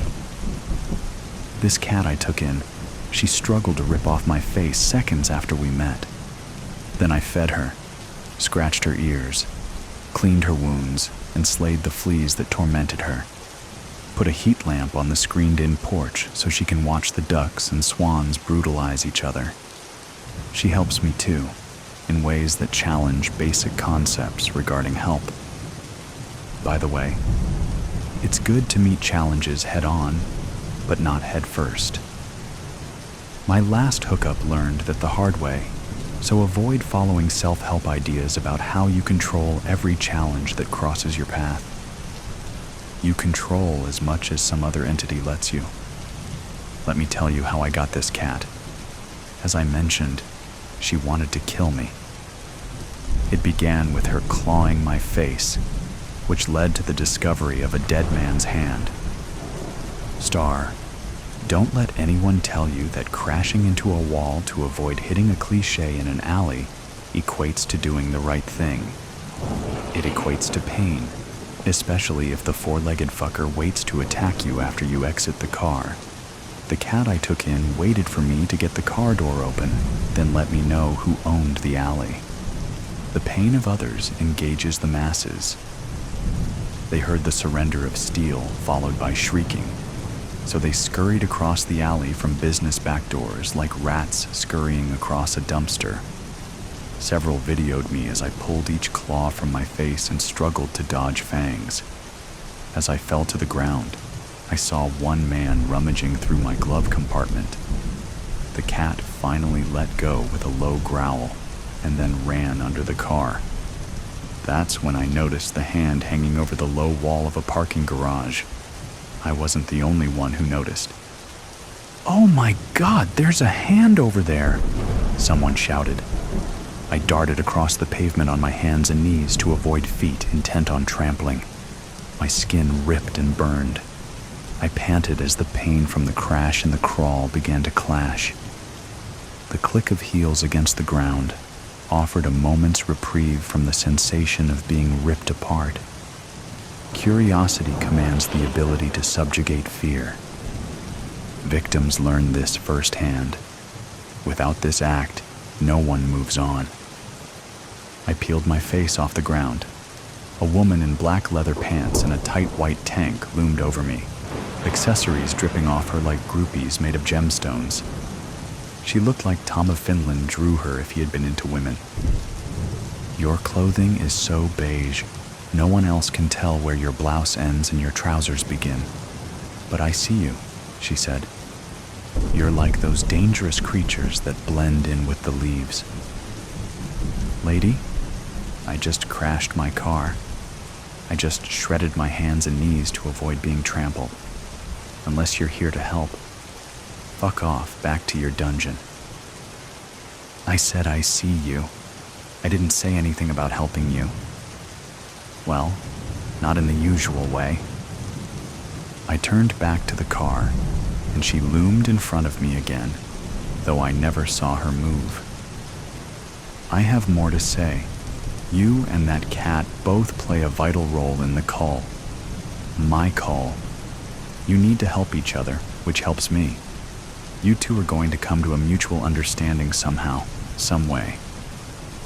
"We sure are," the cat said. And that is when I fainted. Star.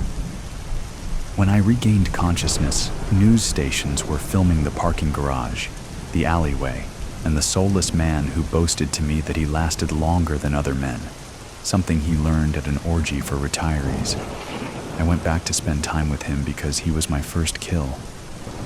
I wanted more memories with him, like a mother saying goodbye to her child at college if the mother thrives on blood and guts. but all I saw was his hand, the one that struggled to get the knife away from me after the coke-fueled fucking and drug-laced wine. Someone had moved his body from where I left it, but I recognized the ring that signified his happy marriage to a wife who understood his needs. I longed to roll in his innards again, but it wasn't meant to be. The leather-clad woman told the EMTs to let me go. "It's like she was never here," she said, cradling the cat. "She knows nothing about a hand or any job related to it." The EMTs smiled. I felt like a kitten, but at least I was not a duck waddling into a bad group hug. Not yet. Star, a cat's methods for slaughter command merit. She's one of many masters created to maintain balance. At least I didn't ask a rhino to handle your tutelage, Mother Nature said, as she stretched her stiletto boots across my table. That's a one-time lesson, and quite an ugly one. You arranged the crash. You made choices that led to this moment. The cull relies on your choice and my preference. The cull demands my attention around the clock. That same attention consumes you, yet you lack any real skill at killing. You're uninformed about death, how to cause it, or navigate it with a professional standard. You left the body in a place where a homeless man sleeps, so he moved it. You have no real control. None of you do. You make choices while lacking control. That amuses me. Like arms grasping for God through the foam of a typhoon amuses me. Well, at least we do something right. I want you to live for an extended period of time, but you need more skill when you kill. You choose to kill. Fine, that helps me. But give me something to look forward to besides banality. You gush over your achievement, but last night in this city alone, 15 people killed a person they met online for sex. All obvious, sloppy efforts. Enough. The cat can give you some skill and flair. I mean, really, you two work well together. That alley battle was tremendous. Otherwise, look forward to death row. The cat can return to the alley. What's an extended period of time? You can't live forever, so until the cat dies. Keep in mind, that stuff about 9 lives amuses me too. Meow. Sabrina sat with one leg in the air, licking her ass. Master indeed. Yet masters die too. What will happen after I die? Maybe I wanted the dead to reach out through the veil and tell me. After all, I wanted to solve a big mystery for them in a way that impressed Mother Nature more than a typhoon drowning. I'm the one left salivating for knowledge in the dark, not them. Sabrina ceased licking and rubbed against my feet. We agreed to live together as predator and prey, though we both recognized the real predator in the room. Sabrina likes me to trap men like she traps mice, so she gave me a whole lesson on how to seduce prey with my walk. You mesmerize them with slink, she said, purring. Let them feel your kink vibration. Stop texting about ducks. Stop waddling like a duck before I actually place you in the pond with that second man. Mother Nature giving you a voice is the worst thing she's ever done. Where are the tuna treats? I want the whole bag this time. We each depend on the other to create balance for her and for you. Killer ratings. The stealth drone hovered over the backyard of the suburban house, its camera zooming in close to its subject. A boy, kneeling on the lawn, in one hand a praying mantis, the other a pair of tweezers. Holding the insect close to his expressionless face, he slowly ripped the legs off the mantis. Then once that task was completed, immersed the body in a jar of water that lay on the grass in front of him until the insect stopped struggling and was still. A thin smile played across the boy's face. "Hey, Dave." Richie called out across the bustling studio of Hitchcock Media Enterprises. "Come take a look at this. Think we have a future winner here." Dave looked up from his editing station and walked over to the Richie's terminal, where the balding heavyset man was reviewing the drone footage. "Check this." Richie clicked the play button. "I reckon we got ourselves a classic Type C." Dave watched the replay and nodded. "Yep, definitely Type C. He will be moving on to small animals next, I bet." Dave grabbed a chair and sat down. "What backstory have you got on him so far?"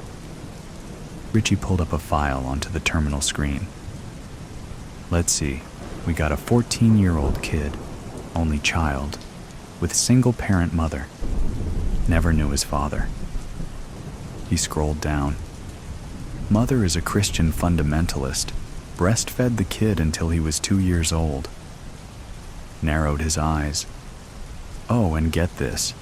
She would hop into the bath with him every night and sponge him clean up until he was 10 when he started getting erections." Dave barked a short laugh. "Jesus, where do these people come from?" He leant back in the chair. In the future, people would look back on this time as the era of surveillance, where nothing could be hidden unless you were the rich elite.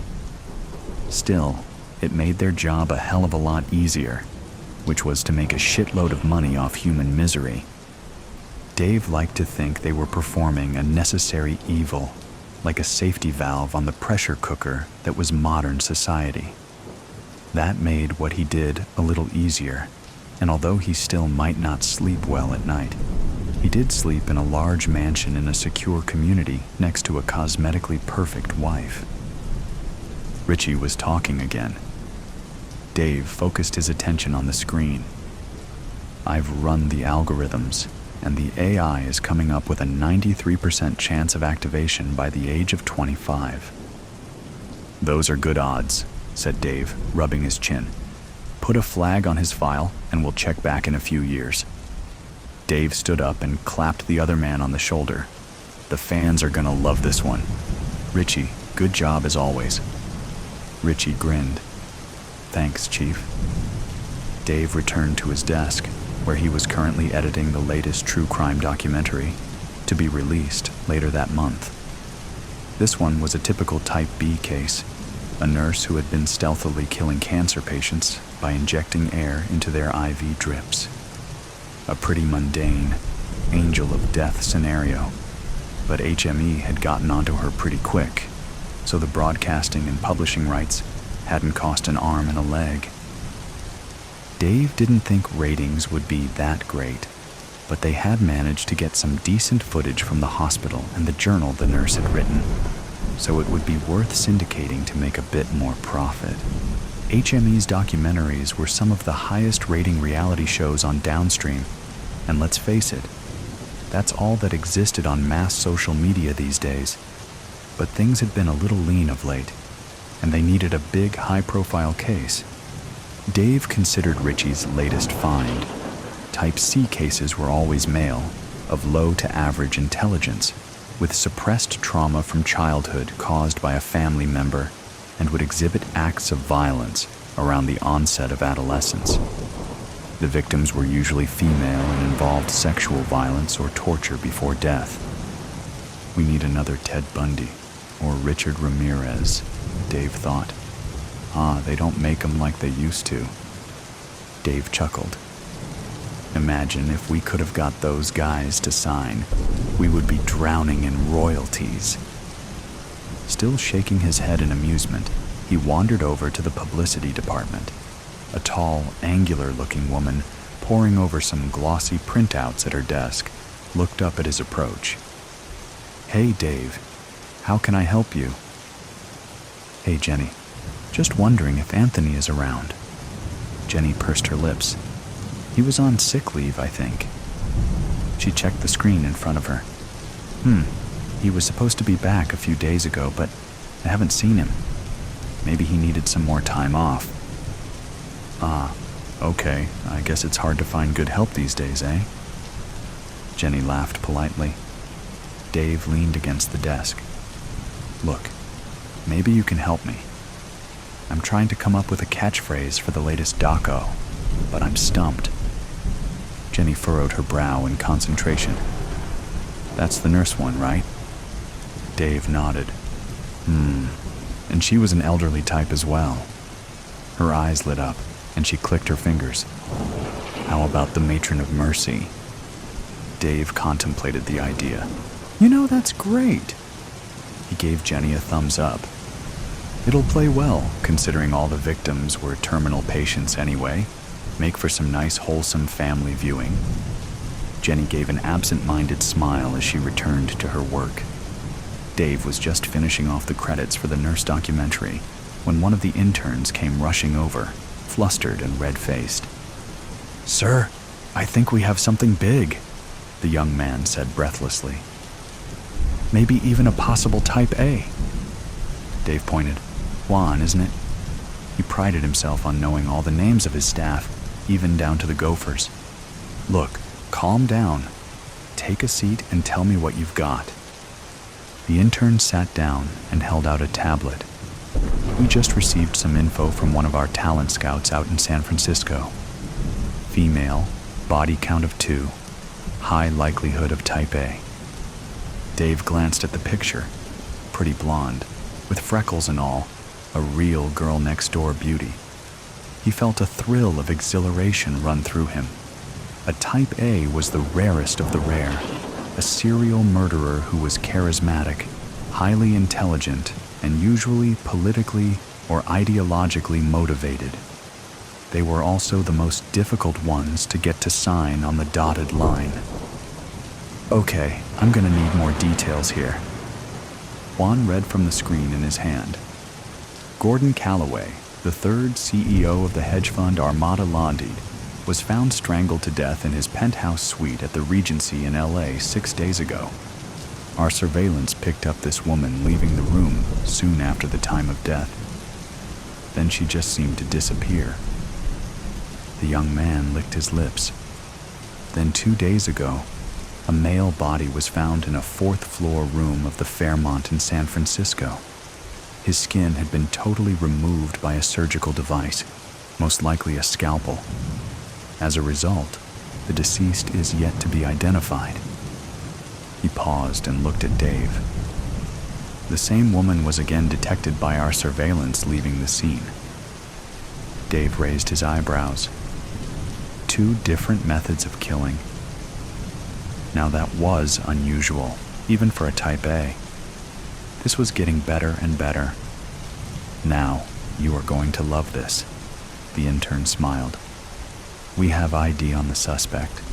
Her name is Samantha Bronte, 21 years old and currently studying a master's degree in criminology and comp science at New York University. Dave opened his mouth to speak, but Juan held up his hand. And this is the clincher. Her parents were the last victims of one Simon Peters. Dave felt his jaw drop. Simon Peters, aka the Cuckold Strangler? His doco from 4 years ago was one of the highest rating of all time. Jesus Christ, this is insane. Hey, Richie, he yelled out. Get over here pronto. What is it? Richie asked, eyes gleaming. He could tell when something good was going on. Simon Peters, give us a recap. Okay. So his MO was prowling the motor inns of West Florida, where he would stalk and choose his victims, always middle-class couples. Richie scratched his cheek thoughtfully. He would break into their room early in the morning, tie the couple up at gunpoint, rape and strangle the woman in front of her partner, then slit the guy's throat with a hunting knife. He did us a big favor as well by recording the last 2 murders with his phone. Richie looked down at his hands. Of course, we couldn't use such explicit footage for our feature, but somehow, he winked at Dave. Somehow the footage made its way to the dark web, and the notoriety of that boosted our ratings tenfold. Dave let out a breath. There must be some connection here, but that's not important right now. We need to track this Samantha down, and fast. Dave and Richie exchanged knowing looks. "This is big," Dave said. "Possibly the biggest thing we've ever seen." A notification pinged on Juan's tablet, and he gasped out loud. "What is it?" Dave queried sharply. The intern looked up. "We have just detected the suspect arriving at North Vegas Airport, and from her credit card records, she has booked a room at the MGM Grande for tonight." Dave felt the hairs on his arms stand up. "All right, I'm going to take care of this one personally. We can't afford to lose this. Gonna pack an overnight bag and take our private Gulfstream to Vegas ASAP. Should be there in under 2 hours." He pointed at Richie. "Organize a car for me and alert everyone that it's all hands on deck." Richie nodded briskly. "Will do. And good luck, Dave." Dave arrived at the MGM in the early evening, the desert sunset casting an eerie blood-like haze across the dusty parking lot. The hotel lobby was relatively quiet, a few tourist groups checking in, and a scattering of people at the bar. He looked down at the picture on his phone and scanned the area. Nope, not here. Dave fought down a wave of frustration. Okay, gotta stay calm. He glanced at the bar. "I'll grab a drink and wait." He ordered a beer, and the gorgeous raven-haired woman next to him gave him a tentative smile. He nodded briskly. "Any other time I'd be interested, but it's all business right now, sweetie." He took his drink and sat down at a table, which commanded a view of the lobby entrance and the elevators leading to the suites. This was the crucial moment, the first contact. He found most of the time the killer was flattered, both by the money offered and the chance at infamous immortality. Their name remembered long after the victims had been forgotten. Most of the time. His phone started ringing. "Hello?" It was Richie. "Dave, we got a problem. We've checked the hotel camera and there is no sign of our target, coming or going. Looks like we got scammed." Dave sighed bitterly. Damn it, well, she must be in Vegas somewhere. He looked out the entrance. It was dark now, with the first stars appearing in the velvet night. "Look, I'm gonna stay here for a while. Keep your eyes and ears open and let me know if anything develops." "Roger that," Richie replied. Dave sighed again. Might as well get another beer. The dark-haired lady was still at the bar, a few whiskeys in by the looks of the glasses in front of her. She looked at him from under lowered eyelids. "I was watching you. Looks like you've been stood up." Dave flashed a wry grin. "Yeah, you could say that." A faint smile. "Me too. I don't think my date is turning up." She gave him a sultry glance. "Look, I have a room here and a bottle of sparkling on ice waiting for me. Want to come up and have a nightcap?" Dave chuckled. "Still got it." "Sure, why not? Maybe we can salvage something out of this shitty situation." Her room was on the 12th floor, with an impressive view of the Strip. As she was closing the door behind them, Dave asked, "Hey, I didn't catch your name?" "Oh, how rude of me. It's Samantha," she replied breathily, just as he felt a sharp pinprick, and then everything went black. He awoke groggily, unable to move. After a quick assessment, he realized that was because his hands and feet were restrained with zip ties, and he was lying on a bed with duct tape holding him down. "Awake now, my little Dave?" The woman was standing beside the bed, gently caressing his arm. He shivered with a frisson of fear. "You're Samantha Bronte?" he demanded with wide eyes. "And how do you know my name?" Samantha smiled sardonically. "Oh, I know everything about you." She sat down on the edge of the bed. "You fell into my trap like such a good little boy." "But how?" Dave stammered. You'd be surprised at what you can do with a degree in computer science. She continued stroking him with her fingernails, especially when you have HME's login details from a loyal employee. She took something from the bedside table and plopped it onto his chest with a sickening squelch. I don't think your buddy Anthony is going to be coming back to work anytime soon. He gazed at the reddish-colored object with growing horror. Holy shit, it was his skin. It was Anthony's skin. Samantha dug her nails into his arm viciously. Dave cried out in pain. Do you know what it's like to lose your parents in the most hideous way, and then to have their violation watched again and again by your millions of depraved fans? Dave gasped. Look, honey, we don't make these killers. We just make them famous. If not us, then someone else would. I'm not so sure. Samantha's voice dripped pure venom. But you're going to find out, all of you, what a really dedicated serial killer can do. She took something from under the bed. You and your puerile nicknames. It's only poetic justice to return the favor. Do you recall one of your first documentaries? Samantha stood up. I believe it was called The Boston Bludgeoner. The rusty sledgehammer was the last thing Dave saw kill the messenger. Sweetie, look, this was just delivered. It's from...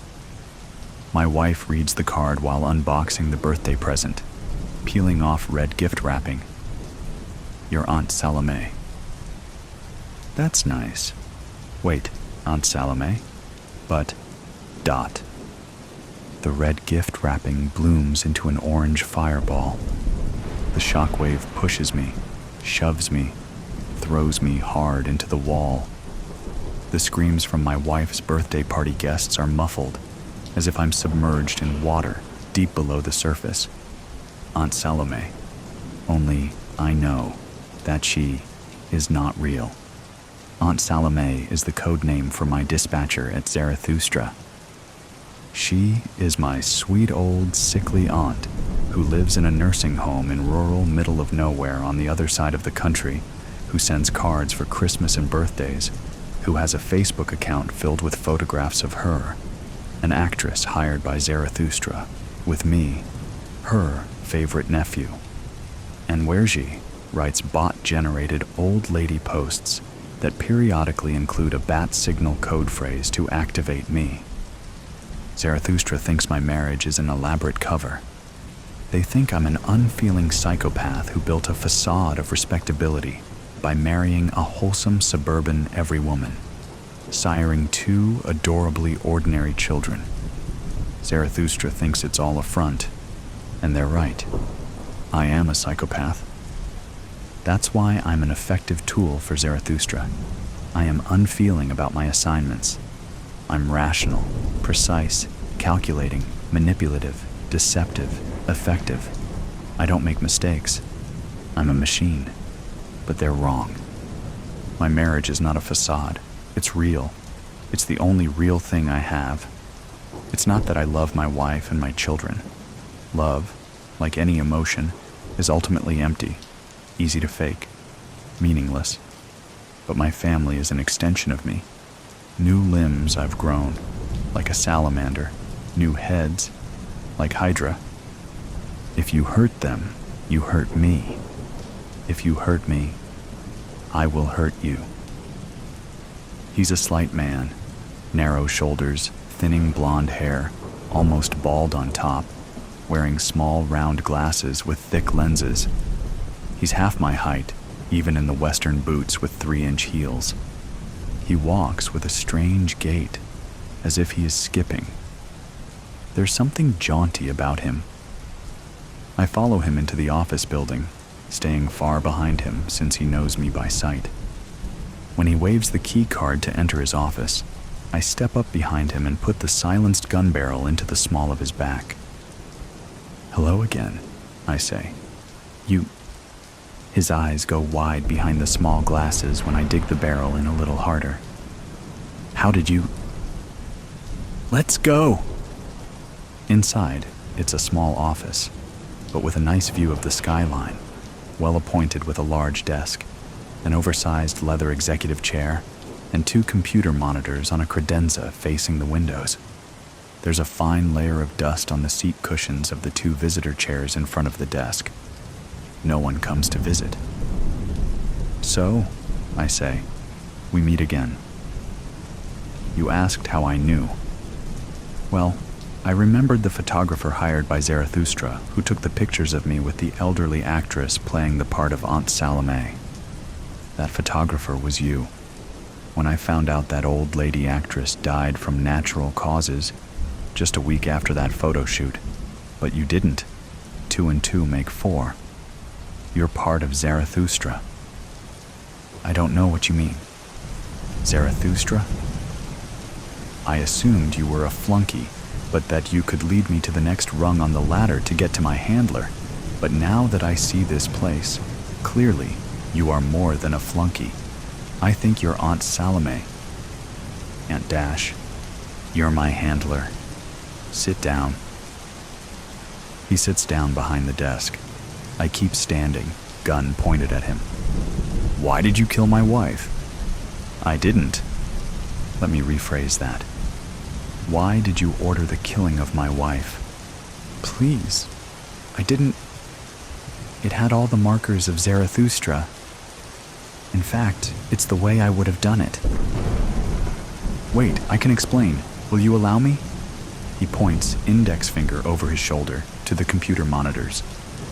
I have a message pre-recorded for this specific situation. It's from the leader of Zarathustra. The leader? Yes. May I? I nod. He swivels the office chair, turns his back to me, brings up web page, completely blank, except for a single open field and the text. Enter password, Z9 asterisks. What's the password? I don't know, but I've been told that you do. He lifts the wireless keyboard from the credenza tray, swivels, and slides the keyboard across the wide expanse of the desk. I shift the gun to my left hand, still pointing the barrel at him. Yes, I do know a password that begins with Z9. The thing is, I'm the only one who does. I keep the gun trained on him as I key in the password. As soon as I enter the password, a video starts playing, and there he is, the leader of Zarathustra. My face. Congratulations, says my face in the video. The sacred game is at an end. The festivals of atonement are over. Since you're watching this video, you're ready for the next step. It's time to take out the middleman, kill the messenger. I shift my silenced gun back into my right hand, but I hesitate. Go ahead, my face on the video says. You don't need Aunt Salome anymore. A feather-light pressure on the trigger, a sound like a cough, a puff of smoke from the barrel, and there's a hole in the little man's forehead. His head snaps back, and he slumps over in the office chair. Aunt Salome is dead. The middleman is gone.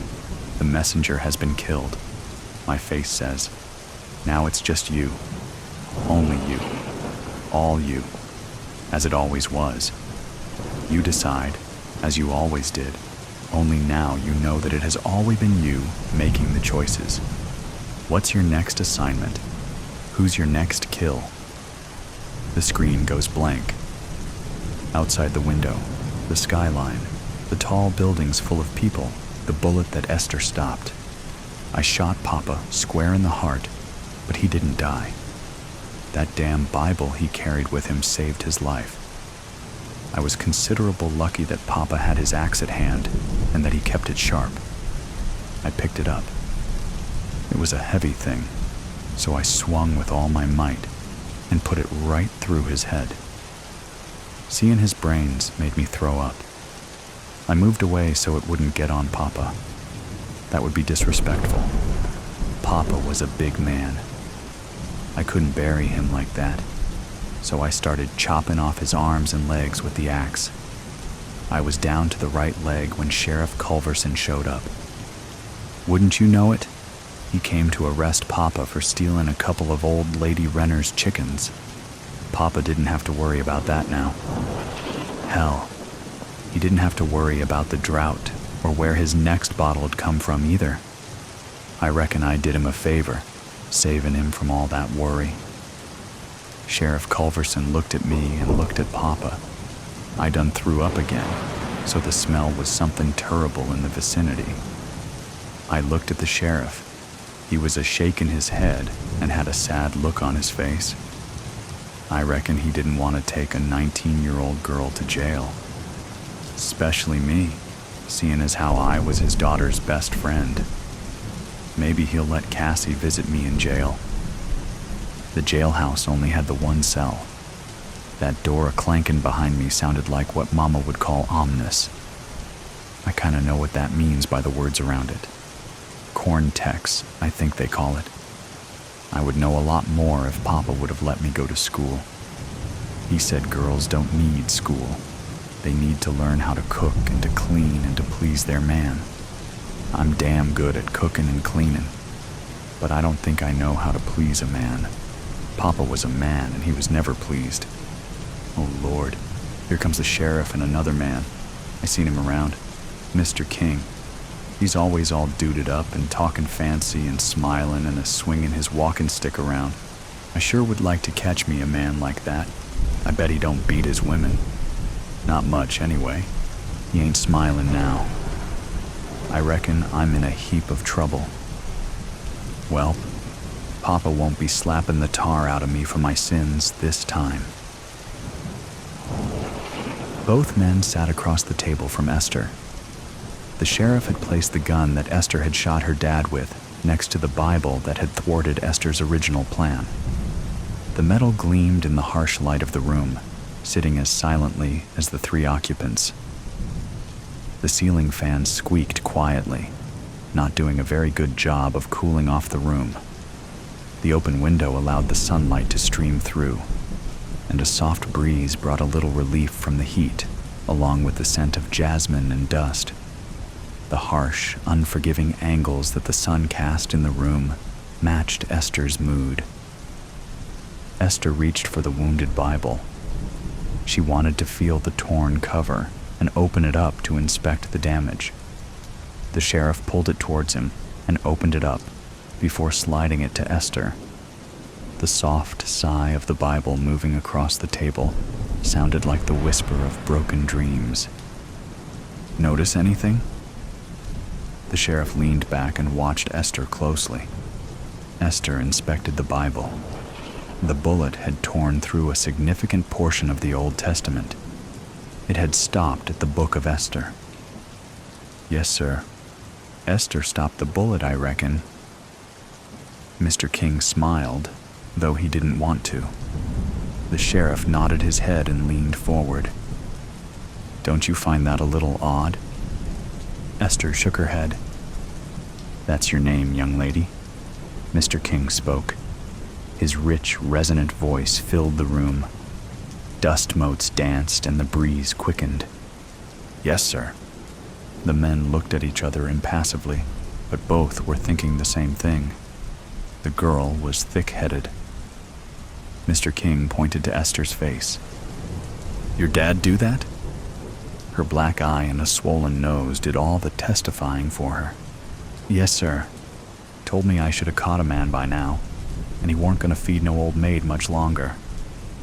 He been drinking?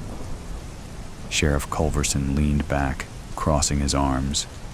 He already knew the answer. Yes, sir. Mama always says that Papa only drinks on days endin' with a Y. I reckon that's true. Esther played with her hair, twirling it between two fingers. She looked away from the men and gazed outside, lost in her own thoughts. So you decided to shoot him? Yes, sir. But the Bible stopped the bullet. Yes, sir. Mr. Kind leaned forward and stared at Esther, causing her to blush. That was when you decided to take the axe to his head? Esther stopped playing with her hair and sat still for a moment before answering. I suppose so. Papa would have killed me if I didn't kill him. You feared for your life? Mr. King continued to stare intently at Esther. Yes, sir. Mr. King abruptly stood up and shook the sheriff's hand. I have all I need. He left quickly, so quickly that it startled Esther. She looked at the retreating back and worried that she had offended such a gentleman. Am I going to get the chair? The sheriff stood slowly, as if it hurt him to do so. He closed his eyes for a moment before answering. His voice, when he spoke, was softer than Esther had ever heard it.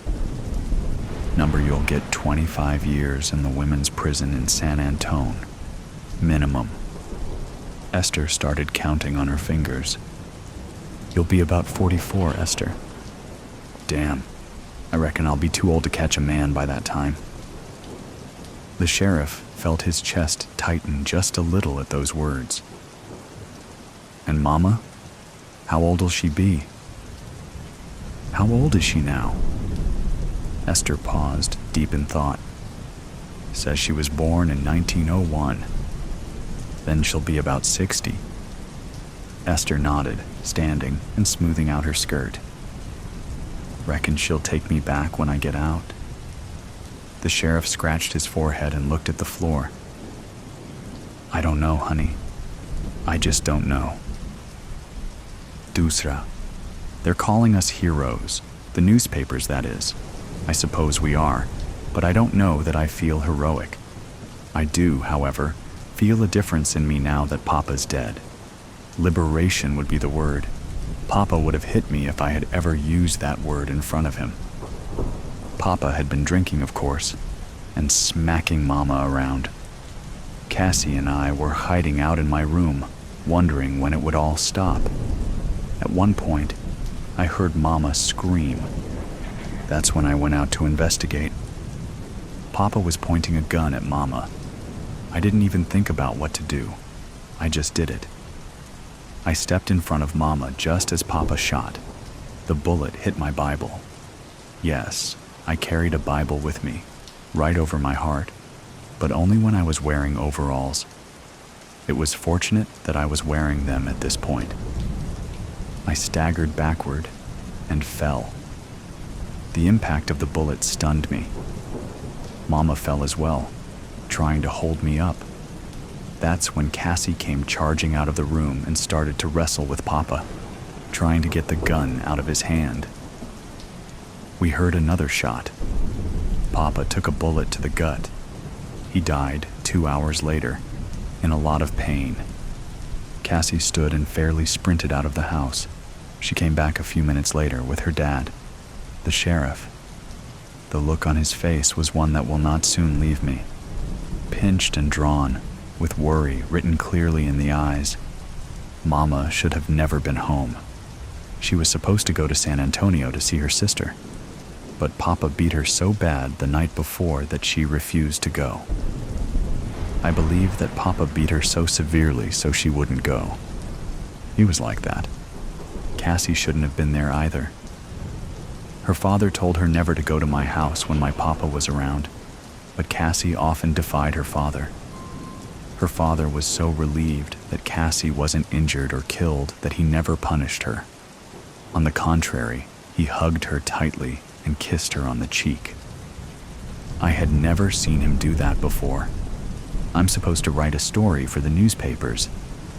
The one in San Antonio wants to give me, and Cassie, $50 each for our story. An astounding sum. Some rich people in San Antonio also want to give us full scholarships for college. Imagine going to college. It's in Denton, but that's even better. Cassie and I can get away from the blight of the hill country and experience a different kind of life. A different kind of life. I'm filled with a substantial happiness, and I wonder when it will leave. Never, I hope. The real hero is Mama, and I'll make sure the newspapers know that. All those years of insisting that I go to school, even when Papa beat her for her sass. He called it that anyway. It was grit and toughness and love. I'll call it the stuff that heroism is made of. That has a nice ring to it, and it's the truth. All 3 steps to the elevated porch squeaked under Mr. King's tread, though the man was not heavy.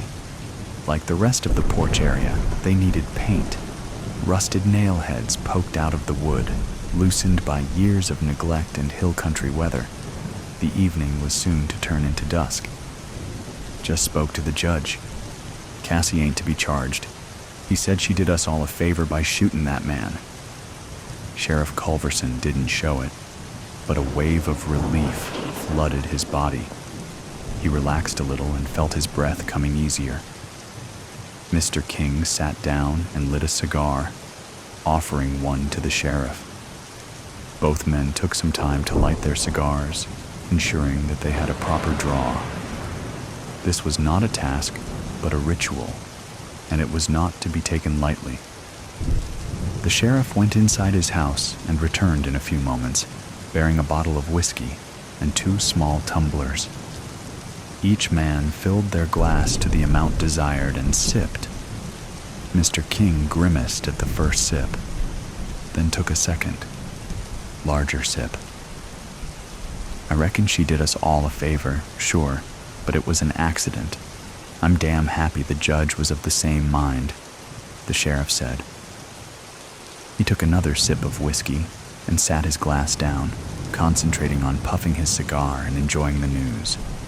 You know, I'm surprised one of those women hadn't killed the man before. He sure liked to beat his women, Mr. King said. The mama, the sheriff said. Mr. King turned his head slightly. Pardon? The mama. She made that girl, Esther, get an education. I hear she took a beating or 2 for her daughter. Damn fine woman, in my opinion. Mr. King nodded and smiled. He had already heard the news. You went to visit the widow, I hear. The sheriff glanced at Mr. King and then quickly glanced away. Offer my condolences in an official capacity. The sun had disappeared behind the horizon, bestowing faint light and beautiful colors to the sky.